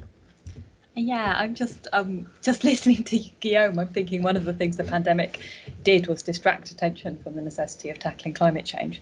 And even though, we know it's a sign of man-made climate change accelerating, it distracted attention from our what everybody knows is the number one priority in terms of tackling any of our shared challenges. I suppose the other thing I was thinking about when I wrote myself this question was how I think it's sort of, there's been kind of two phases, and I started off not optimistic about the kind of impact of the pandemic because the human impact was so awful, but sort of with a bit of a moment of hope about the potential to build back better. And, that's partly because, as Damien said, we were involved in developing the furlough scheme, and that was one of the kind of only tripartite interventions, one of the few tripartite interventions the UK's had for decades, and rediscovered the role of the state. And amazingly, we were able to say, we don't have to have GDP drops and then you have unemployment. We can protect people's incomes. So that's a really dramatic break with what's happened in the past. And I think, as Guillaume was just saying, also a change in the role of fiscal policy. When we started those discussions, the response was, it's too expensive. We got past that response. I think that's kind of amazing. And I think the other thing we saw, but again, more sort of in rhetoric, that was a real and significant change, more in rhetoric than reality, was a recognition that essential workers are essential, basically, and a revaluation of people who deliver you a parcel or look after your elderly relatives or serve you food, and some kind of, I guess, more visibility of those jobs right across the world. I think the danger now, and I was having a quick look at the sort of ILO employment monitor, is a kind of divergence in what's happening around the world, which could lead to some kind of policies which are damaging for everybody. So if you look at where the debate is in kind of the UK and the US, you've now got this debate about, oh, we lost all these workers in the pandemic and now we've got too tight labour markets. And, we've got to rein in our labour markets, basically. And whether that's through don't ask for a pay rise, which is what the Governor of the Bank of England said here, or it is macroeconomic policy needs to slow down the economy, that could have very damaging impacts on workers and means that we are failing to learn the lessons which I think Engelbert was talking about in our previous session. However, in the Global South, I think the ILO says that 3 in 5 workers live in countries where they still have not recovered from the pandemic.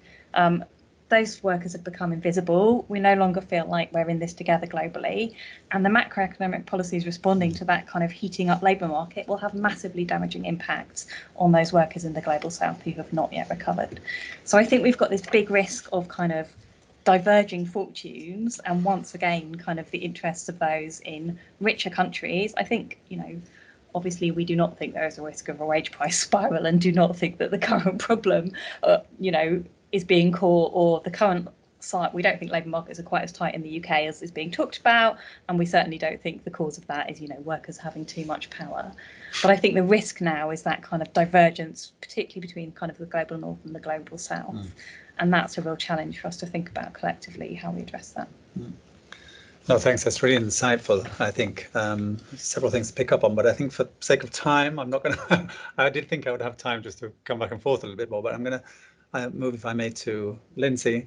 So I know the Resolution Foundation, you think about all manner of things, but I think you wanted to say a little bit more, reflect on where we might, I suppose in the UK context, where we might be able to look for productivity gains, where the opportunities where we can look, or where we might not be able to look, that might underpin equitable growth in the future.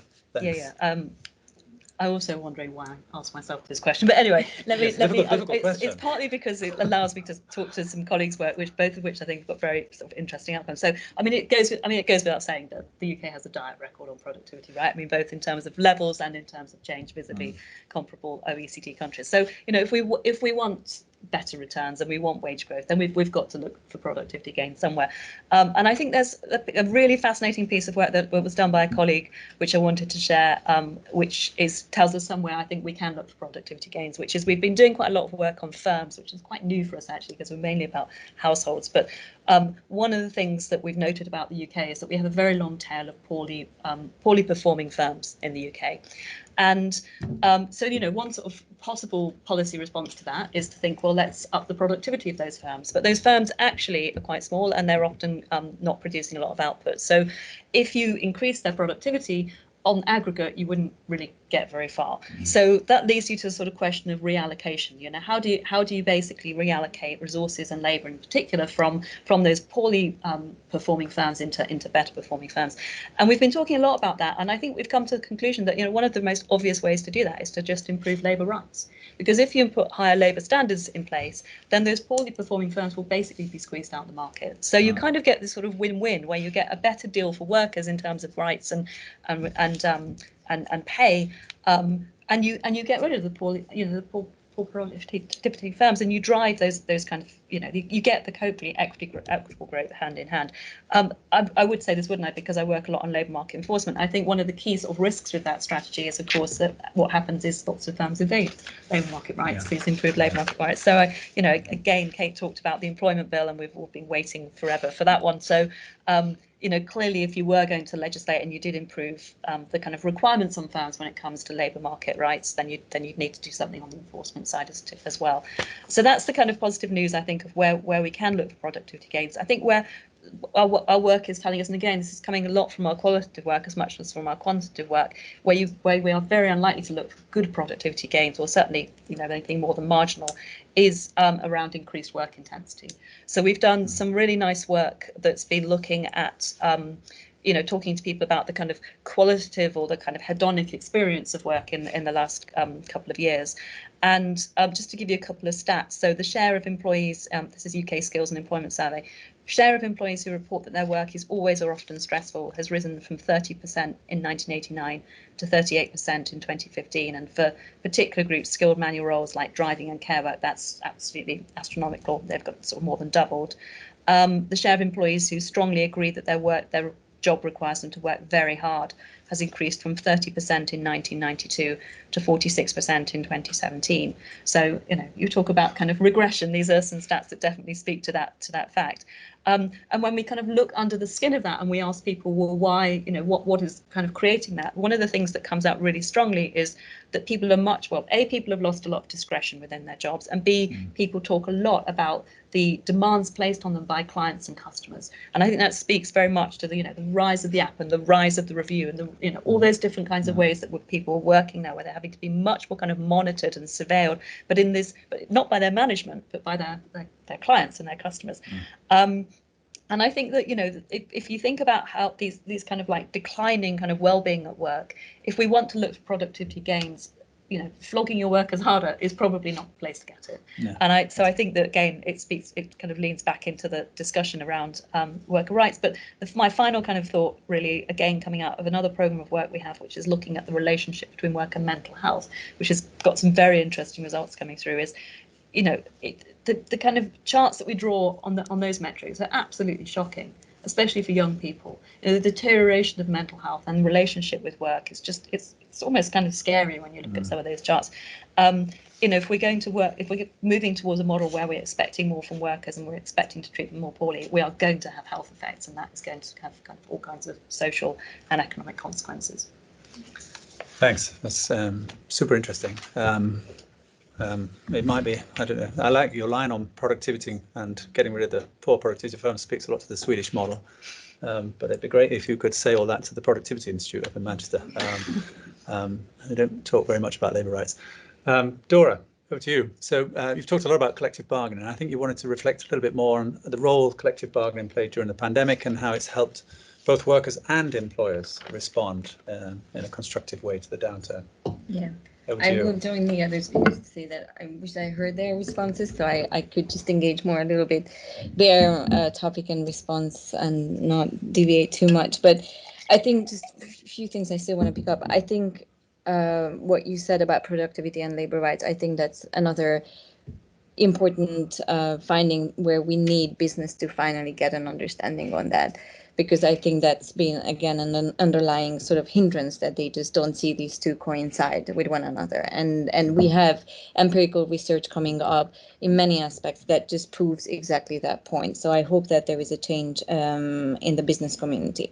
The other thing, what you mentioned about mental health, again, that's why I think the upcoming session for the International Labour Organization is important, because we want to see if finally we can make health and safety as the fifth fundamental principles and rights at work. And as I said in the previous session, I think the pandemic proved it quite clearly that that has to be included and has to sort of taken up to the same level as child labor, forced labor, discrimination, and also freedom of association and collective bargaining rights. In terms of the question actually that I was thinking of, to give a broader background, I would say that, you know, there's a bit of a selection bias, I think, in the responses that I give, because of course we want to highlight some of the positive contribution that collective bargaining made. But I do want to just say it that overall globally, we still don't really stand at a really glaring, glorious place. Violations are really severe when it comes to freedom of association and collective bargaining rights. And we also see that there is actually a decrease among the developed nations, OECD countries as well. So I think, you know, the perspective of the respect for these rights and the utilization of collective bargaining is still a bit of a question how it will turn out after the pandemic. Also, what we saw during the pandemic is that in terms of the institutional capacity of collective bargaining to respond to the crisis was quite diverse. And there were three main sort of trends. We saw countries where collective bargaining mechanisms were just completely curtailed by emergency measures and or they were just not even existing. And then in the second group of countries where we know that unprecedented state action reduced the space for collective bargaining. And then we have, thankfully, a group of countries where actually collective bargaining was used proactively to respond to the challenges posed by the crisis. Now, of course, generally speaking, the extent to which industrial relations actors had a voice in formulating policy responses was quite in line with the pre-existing institutional patterns. That's to say, where collective bargaining already played a role, it often continued to play a role in formulating policy responses, and where this was not the case, where there you wouldn't really expect it to be. Nonetheless, we saw in some countries like Philippines, Ghana, or Sri Lanka, where actually collective bargaining really was a means through which the parties came together at the table and agreed on important measures, mostly at the enterprise level, safety and health, family responsibilities, and so on and so forth. In terms of the institutional responsiveness, we also saw that the parties were able to adapt quite quickly to the new challenges.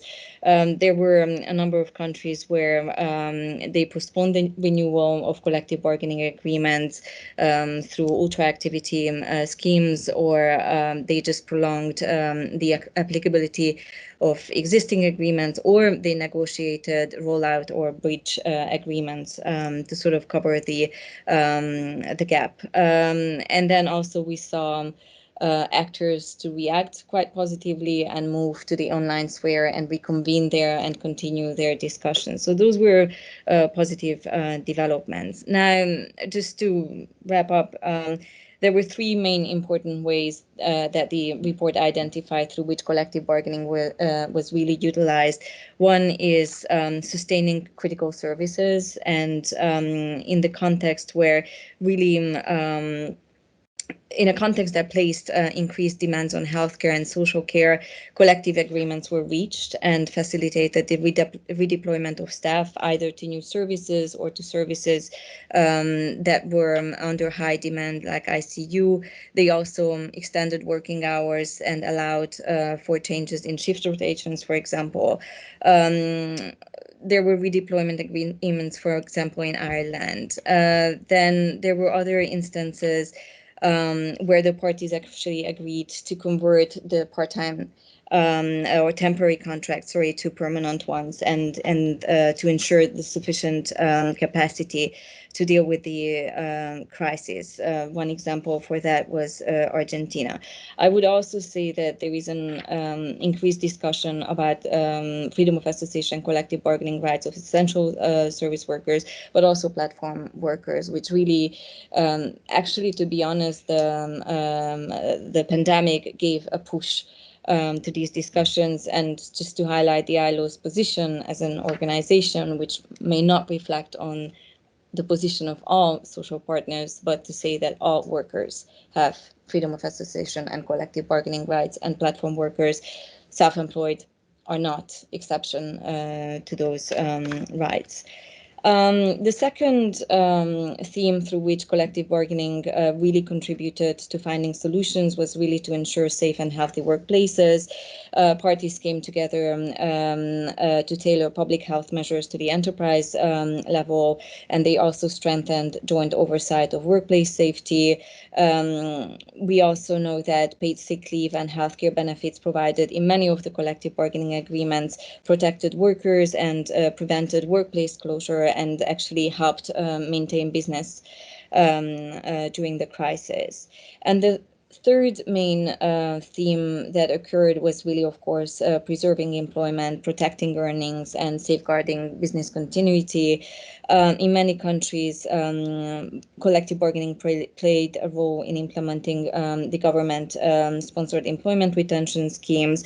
And in this case, I would say that the lessons learned from the 2008 crisis were quite crucial. So that actually helped the parties to be more reactive and to quickly come to some solutions. Some agreements topped up replacement rates, or ensured higher supplements for low-wage workers, or ensured social security. But also collective bargaining was used to negotiate short order flexibility, either in working time, wages, or work allocation in exchange for employment guarantees. And I just stop here with the good news.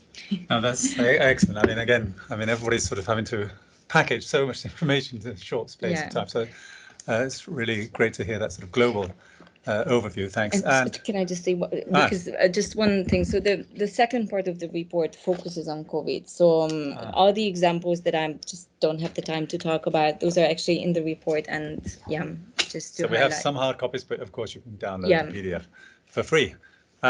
Guillaume, so the last word to you. If you want to just say a couple of things about medium, long-term trends in, of course, in the OECD, and the impact of what we've just been through the last 2 years on these trends. Thanks. Yes, if you allow me, I may focus a bit more on the impact of the pandemic now, because with all what we said already, I guess that the first part of the question had been addressed already. But yes, we've been reading a lot in a lot of different things in the news of the past 2 years about the impact of the pandemic on goals, not on goals 8 and 10, but on employment, on growth, etc., and so on and so forth. But maybe it may be important to stress that the situation in OECD countries is different from what you could have seen in other countries in the world. It's clear that the economic impact of the COVID-19 crisis on output growth has been terrific. The recession induced by the COVID-19 pandemic was the most severe as well as the shortest since World War II. But most OECD countries implemented measures that restricted economic and social activities that allowed to limit contact between people and as a result the spread of contagion. But the impact on the output growth was something like 5% on average in 2020. And the initial impacts on labor market was around 10 times greater than what has been observed in the first months of after the financial crisis of 2008. But also the pandemic exacerbated some of the long-standing structural weaknesses of OECD countries that we've been discussing all day long, and they risk causing long-term damages to job prospects and living standards. Just coming back to the jobs, around 22 million jobs disappeared by the end of 2020 in the OECD as a whole. It's huge. But such structural weaknesses have exacerbated the short-term costs of the crisis. And they may, and the risk is that we face long-term scars on GDP and on job prospects. Of course, it's true that the rebound have been steeper than what we observed with past crises, though it's uneven among the economies of countries, but also among different countries. But again, I guess that we need to stress the unprecedented support by government and central banks, as well as the progress in vaccination. in short, social safety net, job retention schemes, first-hand programs have buffered in many countries the short-term effect of on the crisis on poverty and hunger. In some countries, they even allowed to some decrease in inequality for the first time in a decade. This is something that was never on a scale that was never so before. Many analyses showed how government support measured. Sorry. Many analyses showed how government supports have helped to offset those impacts, and how critical redistribution is. And this may be some lesson learned for the future. But despite the support to firms and workers, the pandemic has disrupted completely employment dynamics. It has been mentioned already, and the labor market remained quite unbalanced, to say the least. Labor conditions are still recovering, and job retention measures such as short-time work schemes, wage subsidies, continue to help preserve employment in some countries. And we'll see what's going to happen when when countries will withdraw them. And it may be also important to stress that the highly sectoral nature of this crisis meant that some workers have shouldered the bulk of the burden, while others not only suffered less, but benefited more quickly from the recovery. Young people, for instance, had been hit particularly hard by the crisis. We may observe what we call the impact on the very first years on the overall trajectories of employment. This may mean that the scars will last for their whole professional life. But also because such population generally hold less secure jobs. They are overrepresented in the sectors that have been hit hardest by the pandemic. And I wanted to reflect on what has been said, but young people have also experienced some of the largest decline in mental health, social connectedness, and subjective well-being. But the pandemic has also a huge impact on inequality between countries. First and foremost, because of what I just said, what has been implemented in OECD countries was not implemented elsewhere, meaning that workers were not protected as they are in OECD countries. But also because the pandemic completely shifted the composition of GDP across sectors and therefore trade. But in addition, it broke many financing channels, ODA flows, FDI, but also remittances, and migration flows have been terribly affected by the pandemic. So. Yeah, that's. I don't know really how to conclude. I don't want to be the pessimistic guy, but that's a really nice sort of rounded statement of conclusion, I think, for the afternoon. So I think we'll draw it to a close there, and perhaps we can give a round of applause to our panel again. Thanks very much. I'd also like to take the opportunity to invite you to next week's workshop, which will be also on SDGs 8 and 10, but as I said earlier, we'll focus in on different aspects on modern slavery with a UK and international focus and global value chains. I'd also like to thank Sophia again, Sophia Bianchini, who is the Research Impact Manager here at King's Business School, who's sort of co-responsible for this series of workshops. Costa, our audiovisual technician, which has meant we've had no problems all day, thanks to the behind-the-scenes continuous work. And Marianne, who was outside and you might have met as you were registering for the day. So thanks very much. You might know our executive team for the school as well, who's managed to pop in to, so when I send him the bill for these workshops, he'll be absolutely happy with the way we've spent the money. Having said that, the canapes are really worth the money. So I hope you stay now for the next half an hour. There's glasses of wine and canapes, which are up to sort of UN standards, I think. So thanks again to all our speakers and to the academics, especially those who have travelled from far away. And I hope we can all keep in touch. Thanks again.